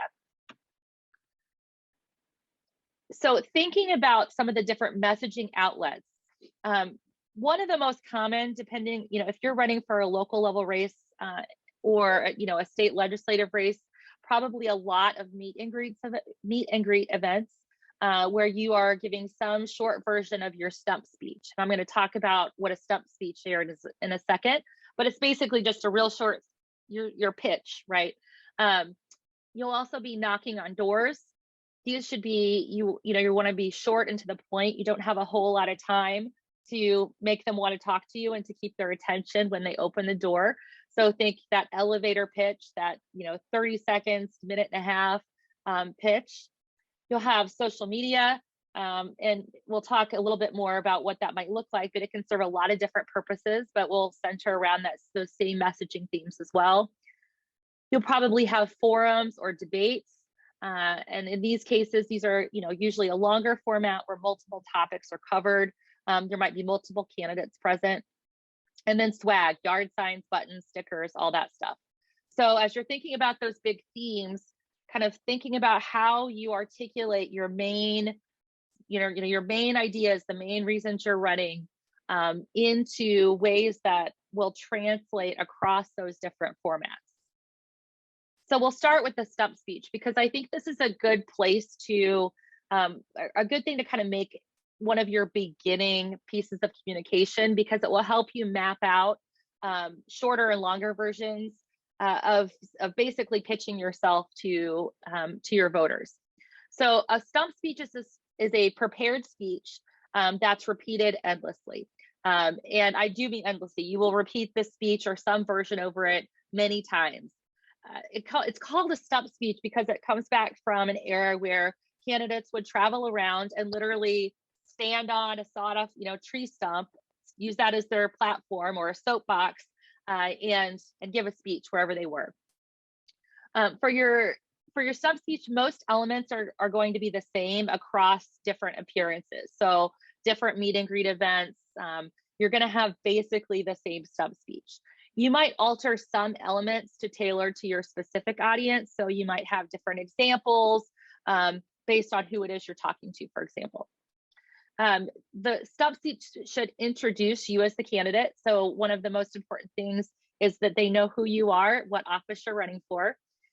It will also emphasize your campaign message and themes.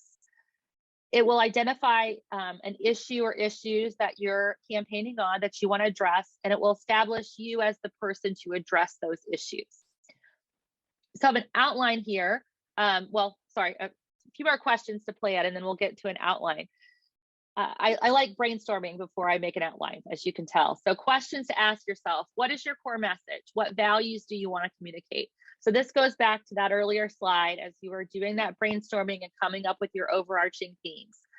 Thinking about values can really help because those can be an underline, those values can underlie all of your messages, your issues. So unity, equity, equality, those sort of things can tie things together. What are your core issues? You know, for student government, it might be things like campus climate. You know, it could be funding issues for education.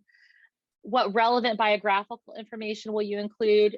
You want to make sure that you don't just read your resume, but you want to tell them who you are and what positions or experiences you've had that will make you qualified, as well as relatable. So don't just make them, you know, don't just say, I have a degree and I've, you know, had this job, yada, yada, yada. You want to think about what your life experiences are that make you connect to a specific issue. So for example, I think some of the ones that always come to mind to me, and this is probably from my own, what tied related to me and my family personally, were when candidates talked about their experience with the cost of healthcare. My mom had a lot of health issues growing up. So when I heard candidates talk about that and their personal experiences, it was something that I could connect with as a voter.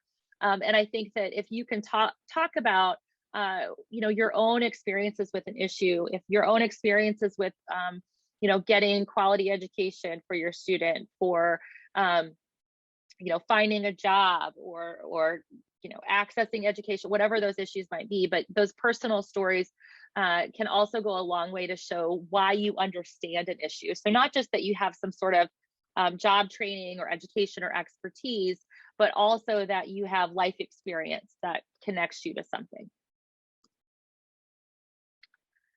So thinking about how you want to plan your speech, you first off, introduce yourself. You want to begin your speech by letting people know who you are. It's a good idea to try to really get their attention and buy-in at the beginning. And this part might be something that varies a little bit from speech to speech, because you might want to tell a different story or a different piece of information as you gain attention that relates to who your audience is. So introduce yourself, what office you're running for, be, you know, kind of that personality part, something to kind of tie them in. You're going to want to talk about why you're the best candidate. So tie into your qualifications and experience. Also try to contrast with your opponents if that's applicable. If there are people that you are running against, you want to make a contrast. So if it's, you know, say it's a two-person race for one seat, or, you know, it's for one seat, where you're not, you know, going to have 3 or 4 people get elected for a board, then it's a good idea to show why you're different than them, right? And I know people are always hesitant because they don't want to go negative and they don't want to attack.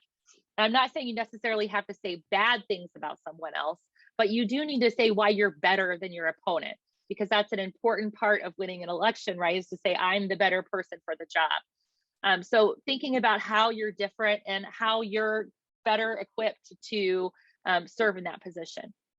Thinking about your conclusion. As you conclude your speech, you want to remember to emphasize whatever your core message is. So those core values or issues that you're campaigning on. Remember to remind them who you are, your name and the office you're running for. Name and the office that you're running for should be something that you're just repeating over and over again. And you want to make an ask. You want to ask them to vote for you. Don't forget to ask people to vote for you. You would be surprised how often I you know, would hear other candidates just in, you know, in studying campaigns, but also as a candidate in forums where people didn't ask for votes. I think that's an important thing to do, is to be upfront and say, hey, I asked for your vote on November 2nd. And you might make other asks depending on what the event is. So if you are, you know, doing some sort of campaign kickoff event, for example, or you're inviting folks who are probably going to vote for you, you might also want to be asking them to volunteer, to sign up to volunteer, to make a donation. Don't be shy about asking for things.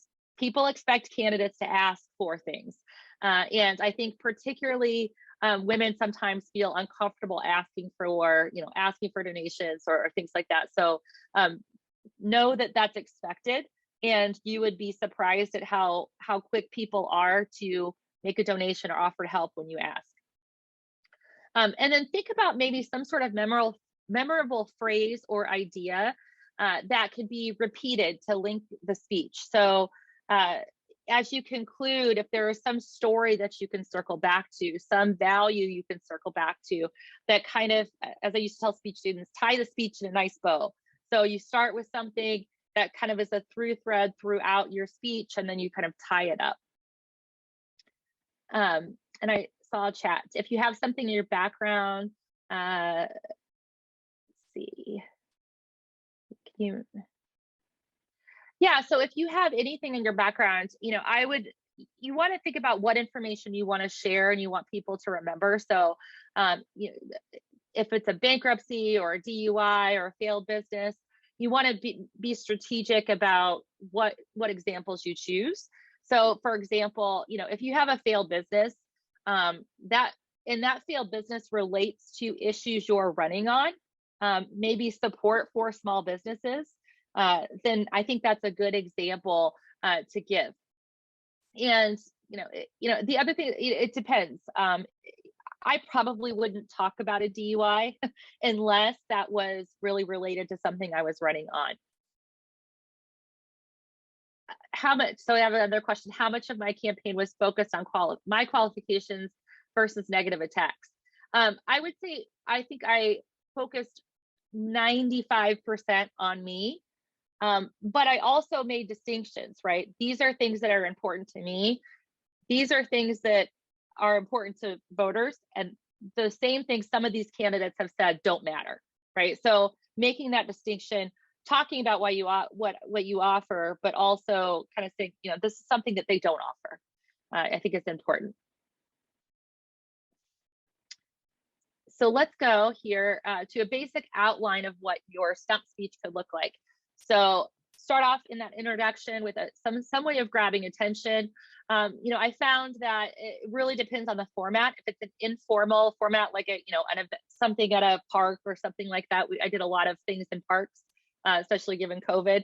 Sometimes it's just kind of saying, "Hey, everybody, welcome," and commenting on what's going on, something to get people to kind of loosen up and know you're human. Give your name and the office you're running for. Preview what your core message or theme is. So here's why I'm running, kind of in a nutshell. And then you can go into a little bit more detail. So I like the format of identifying a problem or talking about something that you've accomplished, depending on what your status is. So if you're running for an office as a challenger or having never served in that seat, then talking about some problem that exists that you hope to address is a good strategy. If you already have that office, or you've been in office and you have kind of very relatable experience, talking about things that you've accomplished that you can bring to that position. Explain why you're the person to address the problem. So what it is about you, your qualifications, your experience that set you up, and then that conclusion. Summarize your core message, remind them who you are, what you're running for, and make the ask. So a few tips on delivery before we move to some other formats of communicating. Check and vary your pitch. So try to watch out for being monotone. I think it's always a good idea to think of any sort of public communication as a version of a conversation. It's just that you're doing more of the talking. So if you're standing up in front of an auditorium of people, or standing on a park bench, or in a coffee in someone's house, you're really just having a conversation and talking about yourself. And try not to fall into that monotone reciting, kind of memorized talking points. Try to remember to keep a conversational pace. You don't want to speak too slow or too quickly. I'm a fast talker, if you haven't noticed. But one of the strategies that I try to use, which I'm hopefully using effectively, is as someone who talks quickly, I try to say things a few different ways. So give examples so people have time to process what you're saying. Use pauses appropriately. So pauses to let people think about something, to give emphasis. A pause as you transition to another point so that people have a minute to process. Try to avoid too many vocalized pauses. You know, some ums and ahs are pretty normal. It's a good idea if you can to record yourself and watch it back so that you can make sure you're not doing so much of that that it becomes distracting. And I spelled enunciate wrong. That should be an E. Enunciate well. So I don't spell well, so you know I try not to do too many PowerPoints, but on the campaign trail anyway. But enunciate well, make sure that your words are distinct. So if you're someone that has a tendency to mumble or slur their words together, really make an extra effort to enunciate. That comes with practice. The other thing to think about is to make sure you're projecting your voice to the back of the room so that everyone can hear you. You know, if you're outside, that's a little bit different, but always remember that you want to be talking to the person furthest away from you. So talk loud enough so that the person furthest away from you can hear. And you can always, if you're not sure if you're more of a quiet, I'm a loud talker, so this is never a problem for me. But if you're more of a quiet talker, another strategy is to have someone that you know sit in the very back and kind of give you the signal to be a little bit louder if they can't hear you.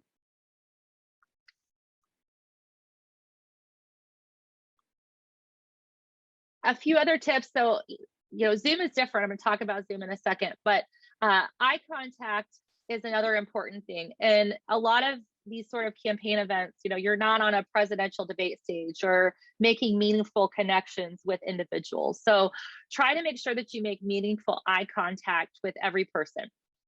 So if you're in a small group, really do try to look every single person in the eye.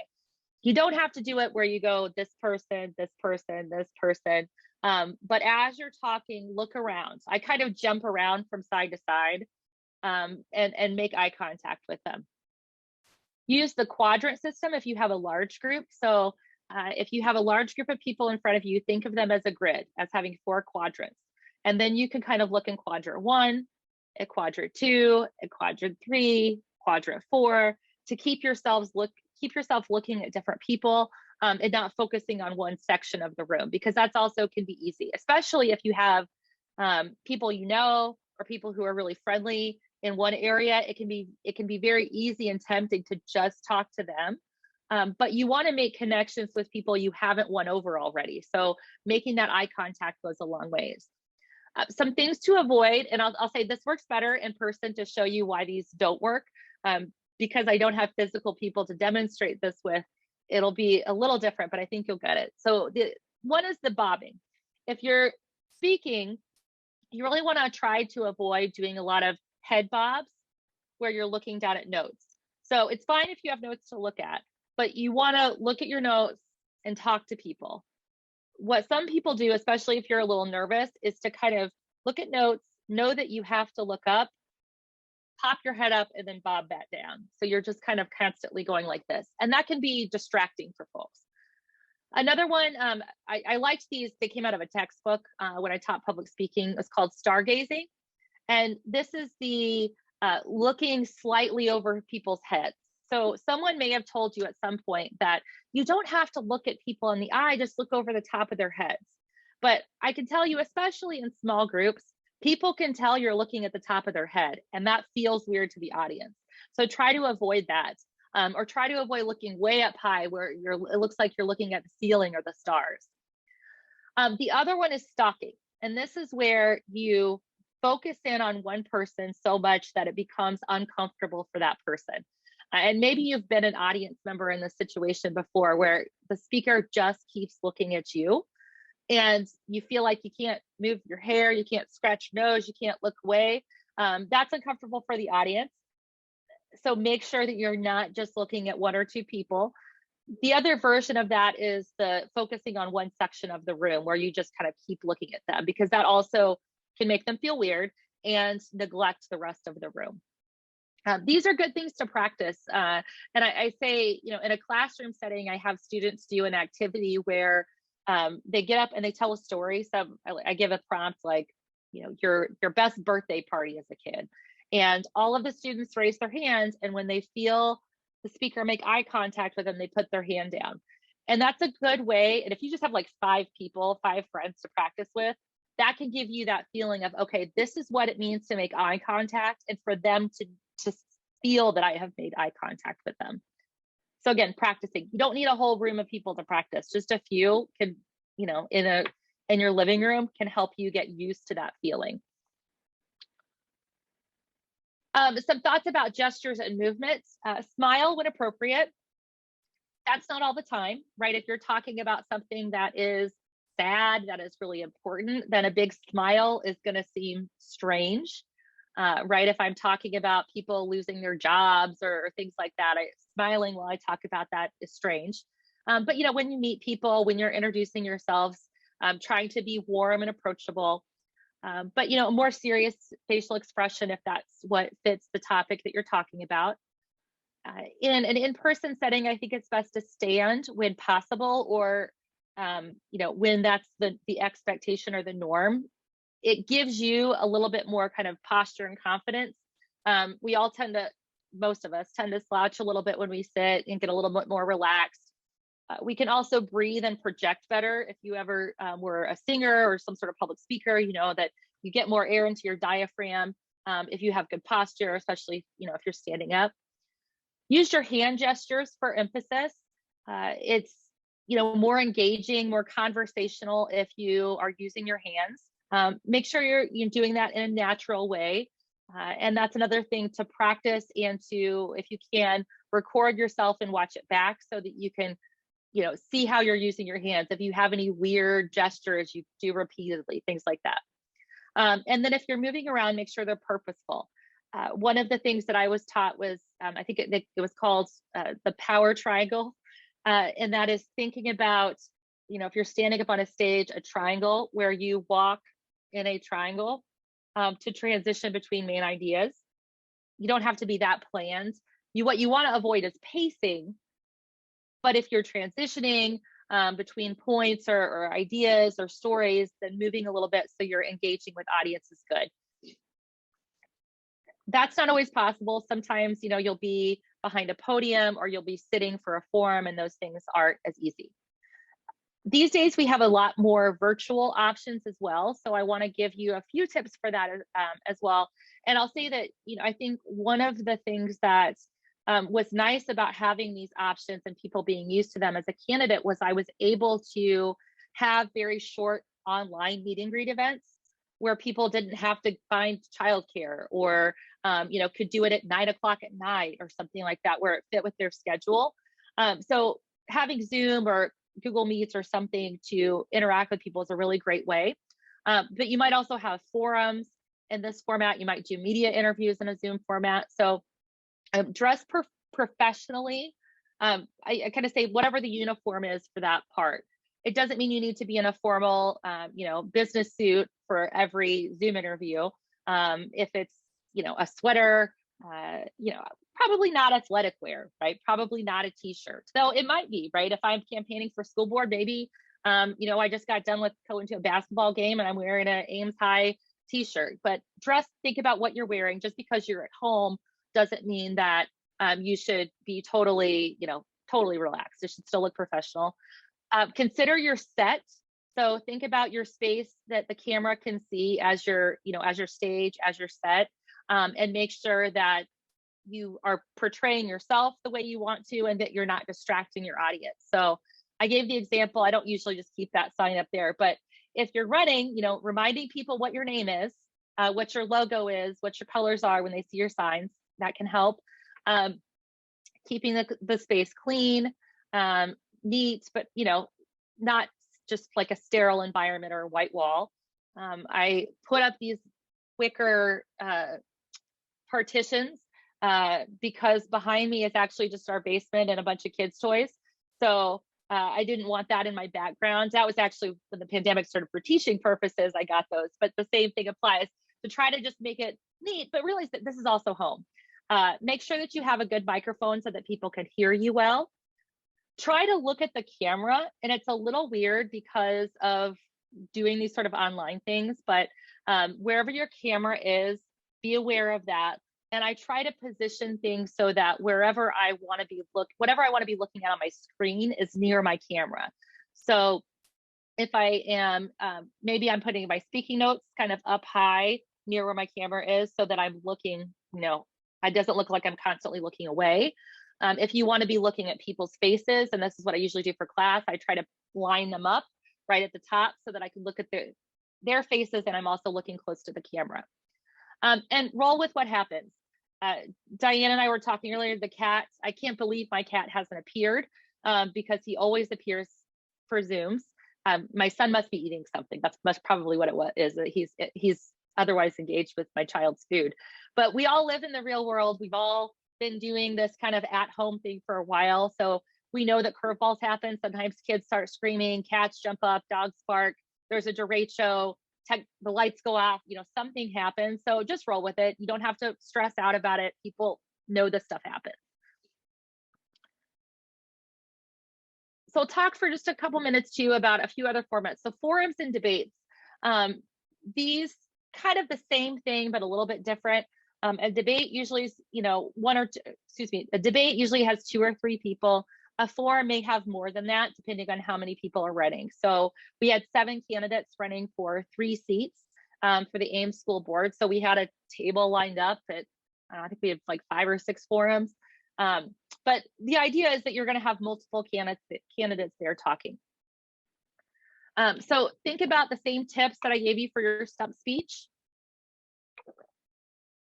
both in terms of some of the main format ideas, knowing what your message is and the why you, and the deliver ideas. Consider who is hosting the forum and what issues matter to them. So we had a forum that was hosted by the League of Women Voters.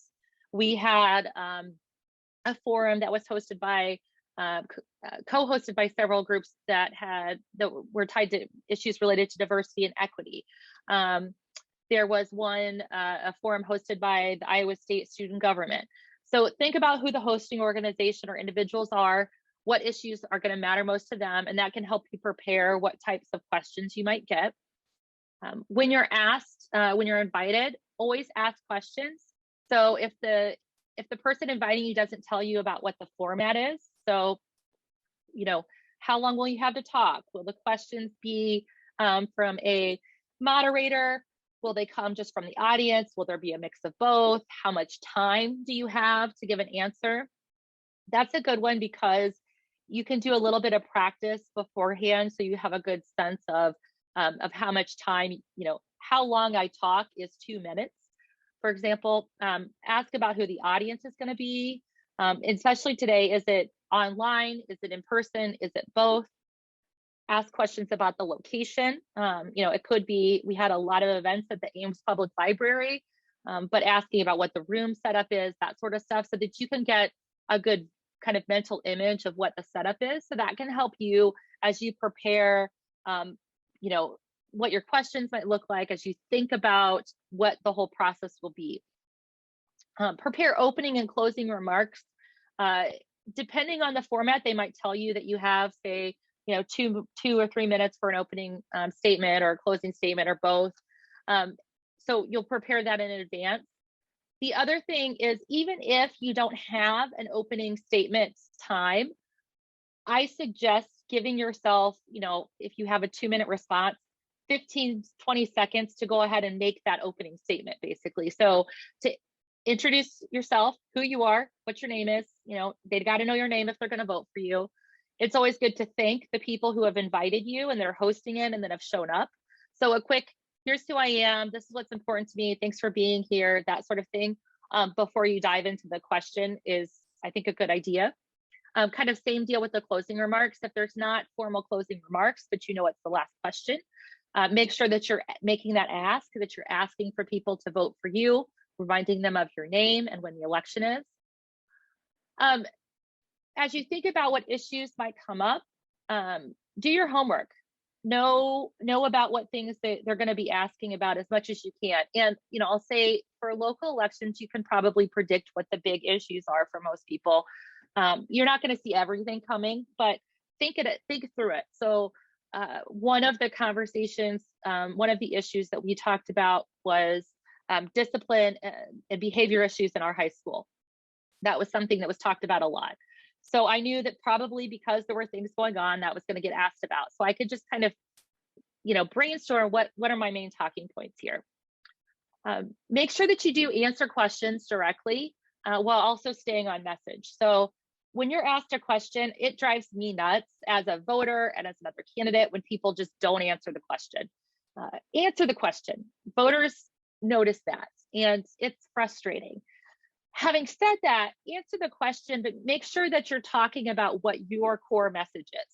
So for example, being asked about behavior issues at the school, some of that came back to the idea of equity for me. Some of it came back to the idea of community for me. So tying it back to those core values that you're campaigning on can help you answer the questions in the first place, and also keep your message consistent and memorable to your voters. And then a forum and debate is a good time to try to differentiate yourself from other candidates. That doesn't mean that you have to, and this was hard for me sometimes because I'm a debater by trade, by half my life. So I want to debate points for people that I very much disagree with, but you don't have a lot of time to do that in a forum, but you do want to make sure that you're distinct. So this is where we disagree. This is the way that I'm different from this person or these couple candidates. And you don't have to go into a lot of detail about what their position is, but say, they said this and I disagree. Here's what I think. Use those opportunities to make yourself stand out. So social media, we'll give a few communication tips for social media. Big picture, make candidate accounts. So make sure that you have a page, a feed that is for your campaign. Clean up your personal social media accounts.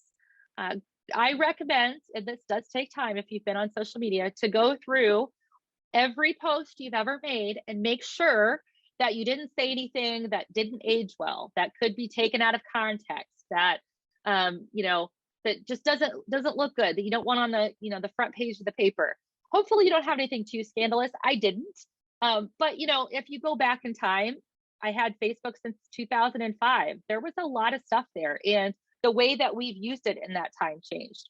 I was 25, I'm 41, things change. So clean that up, get help for your social media. So if you have a campaign team, even if it's just a couple people, let those other people, one or two other people have access to your social media accounts so that they can help with posts. If something's happening while you're at a campaign event, they can post pictures to Instagram as it's happening. Develop a plan. So one of the things that I think was a tip actually I got from another campaign training that I helped organize was to think about the week and have a plan for the week. So every Monday is, I'll give you my example. Every Monday was Ames school history. So something from the history of Ames schools. Every Tuesday was Charlie's book club, was kids' books recommended by my son. Every Wednesday was, what was Wednesday? Oh, Wednesday was endorsements. Why Winfrey Wednesday? That's what we called it. We liked alliteration a lot. So something that, we posted other things too, but we had something that we could put on a calendar and have planned out, and that we could schedule posts in advance so that we always knew things were happening.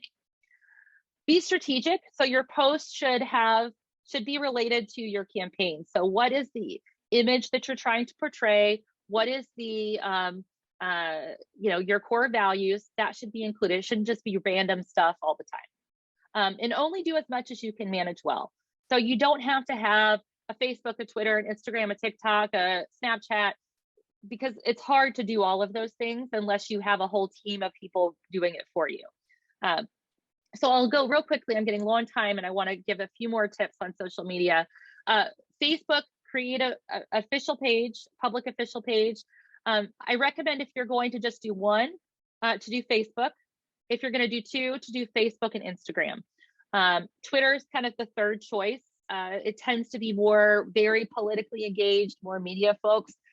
So if you're running, in a local election or a state legislative election, Twitter's not going to get to as many people.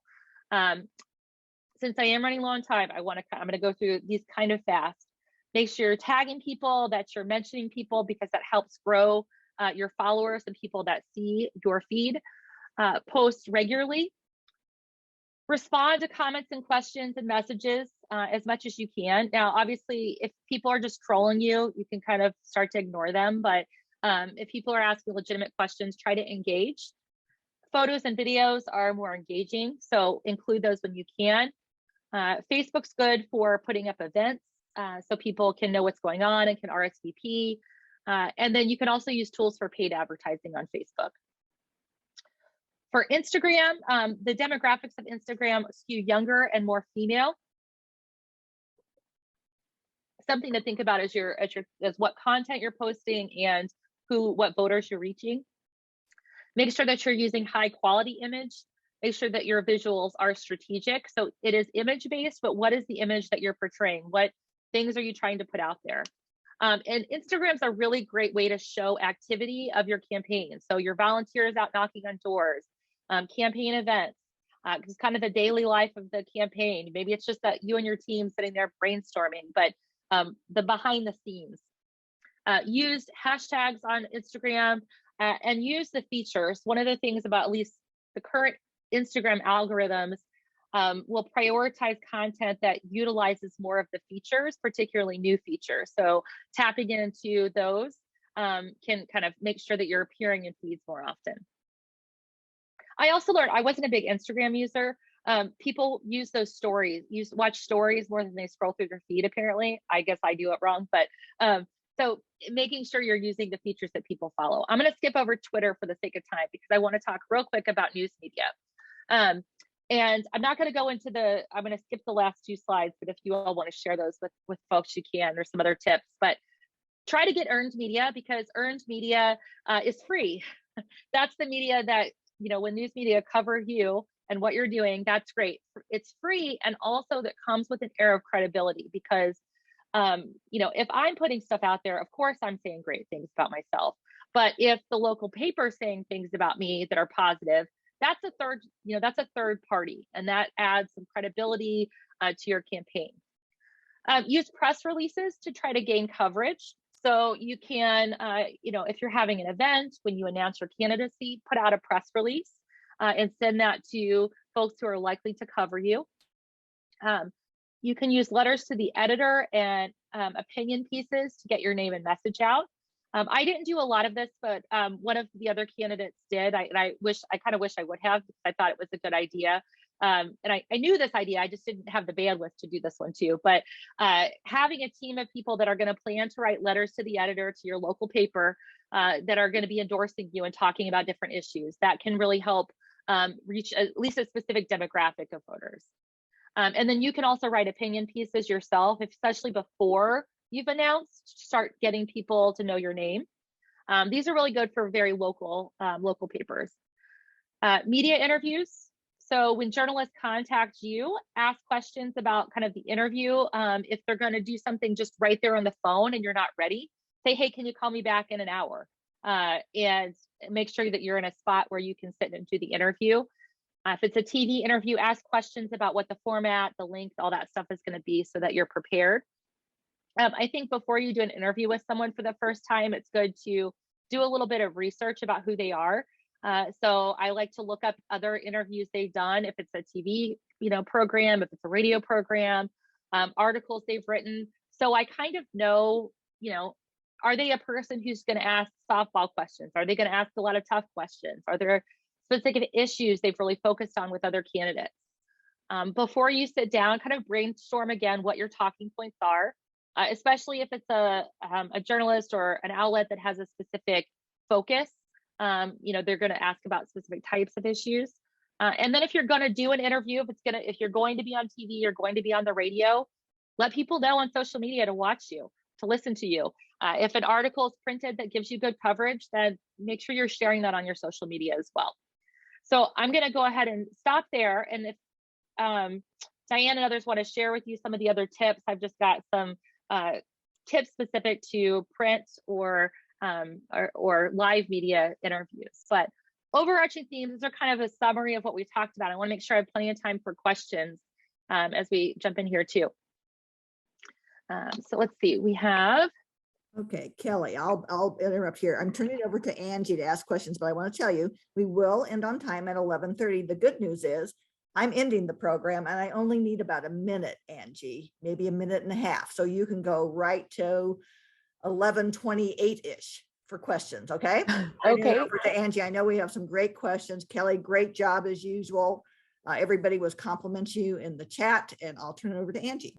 Wonderful. All right. So let's see here. What are some suggestions you have for using creative or, oh, I'm so sorry. My thing just jumped from before. So, okay. So Tony Monette asked, what are some suggestions you have for using creative or innovative ways to deliver your campaign platform, like TikTok or other interesting messaging that sets you apart? And she did comment that Gary Chambers Jr. is running for Senate in the state of Louisiana and has some very interesting and engaging messaging if anyone wants to check out his campaign presence online. So, I am not the most creative person. I am a strategic person, but I'm not, so I depended a lot on some of the other folks on my team to help with some of the more creative ideas, especially with social media. I think if you can do things, remember who your audience is, right? So if you're running for the local school board, probably TikTok isn't your primary platform. If you're running for a Senate seat, right, a statewide seat, then things like that probably also, they reach they reach a specific part of your audience that is broad, but they might also get media attention. That's the other thing. And you get people sharing it. You get people, I'm not even on TikTok, but I have a couple friends who send me links to TikTok videos. So think about how that sort of stuff works. And, if you have clever things about you that you think are fun, right? If you and your kids like to make up dances together, then do a TikTok dance if that's who you are, right? I think whenever I joined in, Krista was talking about being yourself. I think that's a good part of it. Be yourself and show yourself through your social media. That's one of the other ways that social media is unique, is it gives you a way to connect. So, you can use the hottest trends, but make sure that that's where your voters are, because if you're posting a lot of stuff on TikTok, but you're not reaching the people that are going to show up and vote for you, then you're wasting your time. So really think about what's going to connect you with those audiences. Thank you. Also related to the issue of social media, do you recommend posting the same information to all of your accounts? That question is from Cindy Maxwell Ostick. Cindy, that's a good question. And I think it depends. It depends on what your bandwidth is, because doing completely separate content on multiple platforms is time consuming. So what I would say is, if you have the bandwidth to do that, if you have people that can help, then you can certainly do that. What I will say is, regardless of whether or not you post about the same content, to do what's appropriate for that platform. So what people expect out of Instagram when they're on Instagram is different than what they expect on Facebook, right? Or on Twitter. So use it appropriately. Think about more visuals for Instagram. Facebook, you might have one visual and more text for people to read. So kind of be strategic about the platforms themselves and what people's expectations are. I would say for what we did, I had my campaign manager and a communications person who, these are just friends, my friend Kim and Christine. So they really helped with the social media. And Christine really helped with the planned stuff. So with our calendar of, we know this is why Winfrey Wednesday, and she would have everything up and posted. Kim did more of the spontaneous stuff, especially on Instagram, and she was very good with Instagram. So when we were out knocking on doors or we'd have an event, she would be taking pictures and videos and putting together reels with music and stuff, and really using all those features. So the more help you have, the more different content you can do. But we posted, I think that we probably, posted more original content on Instagram, but I shared stuff also on Facebook, news articles that were relevant to different issues, other organizations that posted things that were relevant to what I was campaigning on. So, it depends. Even if you post the exact same thing on both platforms, you're probably reaching some different people. Folks are kind of, some people don't even really look at Facebook anymore. They just do Instagram because it's happier, I think, depending on what things are. Yeah. That's an excellent point. There's one more question related to social media before we jump back to an earlier topic. That question is, did you use any voter turnout data to shape your messaging or who you directed your messages to? Did they evolve over the course of your campaign? I'm imagining, how did you organically evolve your presence online, I think is the question. I think, so we started with, I guess, so, okay, let me backtrack. With Facebook, for example, you can go in and invite people to like your campaign page, right? So I have a public official page. You can open it up and then you can go through every person that you know personally and invite them to like it. So everybody I knew that was in Ames, I asked to like it. And even some folks who were in Iowa who were, political figures of some kind, right? State legislators or activists that I knew that I'm Facebook friends. I asked them all to like it because then they can be sharing that content out. The other thing is to ask your close friends to also invite people to like that page so that you can grow that network out. Another thing to do is to comment and share information from other people's pages. So when I share something from a journalist from their Facebook page, or I comment there, then that can link people back and grow your network. I'm also active with our county party. So I connected there. I posted there and said, hey, here's my campaign page, follow it. So people, could migrate that way as well. It's not a partisan election, but those are people who are engaged in politics. So really trying to reach different groups to let them know and then encourage people to do things where they're commenting or sharing so that it will draw other people to your page. Wonderful. All right. So we've had a very patient question asker in Liz Davids, who said earlier, when you were discussing your own campaign experience with the school board, did you receive negative attacks from the other side? And then I think the implied unspoken question is, how did you strategically respond to those? So good question. I used to tell people in our campaign training programs at the CAT Center that, school board, city council races, they just don't get mean, right? And that's not really true anymore, at least in the current political climate. They're usually nonpartisan races that are just kind of like not many people pay attention to them really. So they're not too controversial. The campaign in Ames was not particularly negative, though it was polarized. There were some candidates that were not directly affiliated with, but connected to a PAC that was formed. And so there was opposites. And I would say that I was probably the furthest left of all of the 7 candidates running. So having said that, I did receive some folks who would kind of say, these were usually not like public comments, right? People would say things to me on Facebook or, why are you so aggressive? Or why don't you care about these students? Or, I really did have someone tell me after a forum that I was being very abrasive. And I thought, okay. But, I am who I am. But I wouldn't say that there was a lot of, really direct attacks. I think the big thing is in terms of handling them, don't take things too personally. The people who are doing that aren't going to vote for you, and they're just trying to get at you and to try to throw you off your game. And probably they think you're doing a good job, and that's why they're coming after you. So try not to let it bother you. if someone makes an attack, you know, in a debate or a forum, and they have said something that is incorrect about you, then you should say that is not true. That is false, right? And here is my position, or here is the truth. The other thing is, you know, I'd say,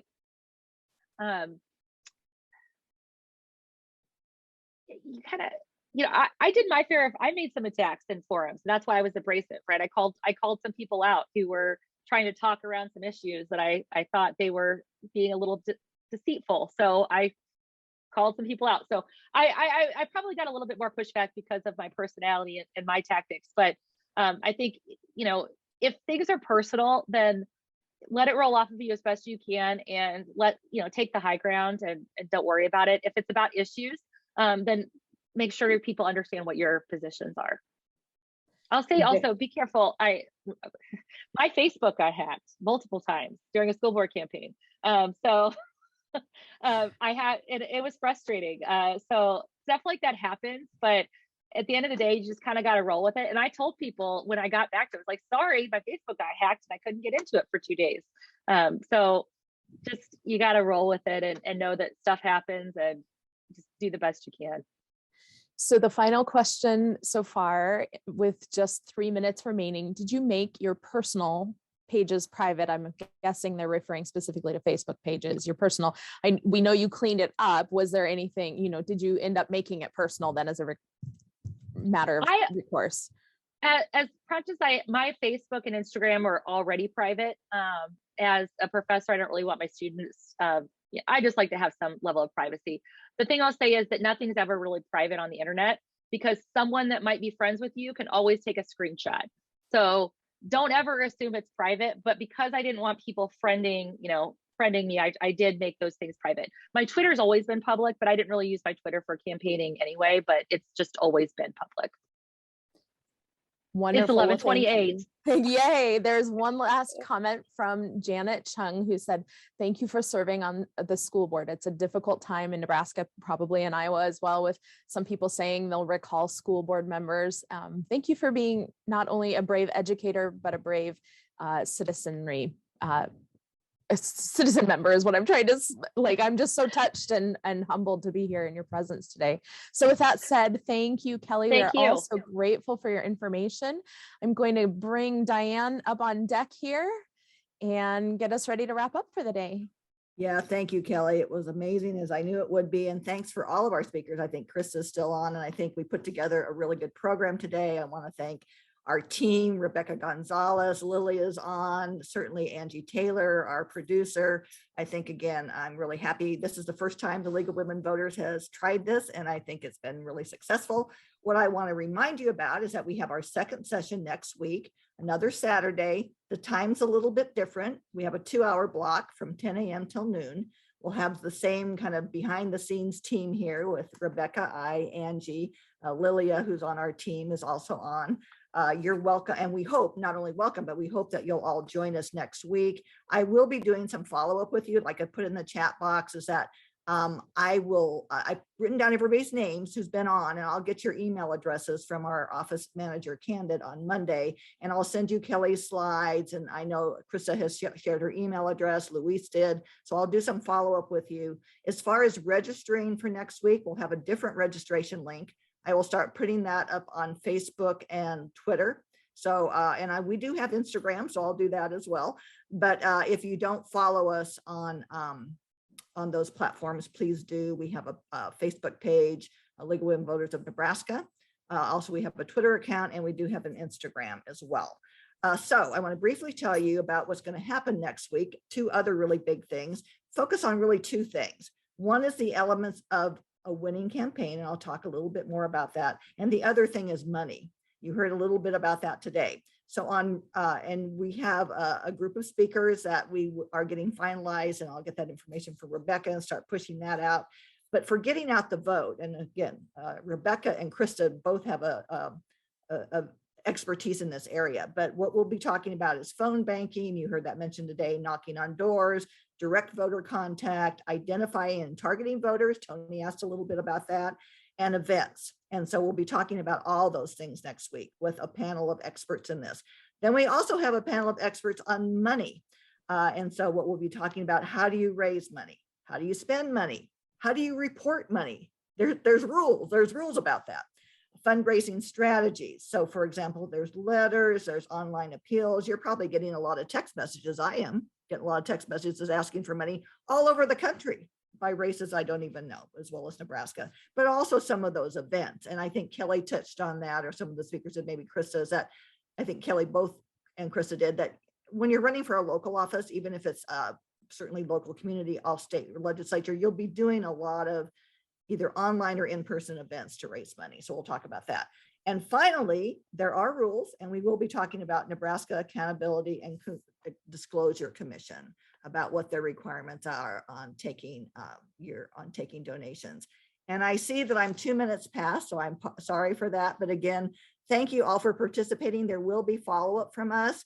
I think if you have any questions, you can send them to me at my communications address, which is communications@lwvnebraska.org.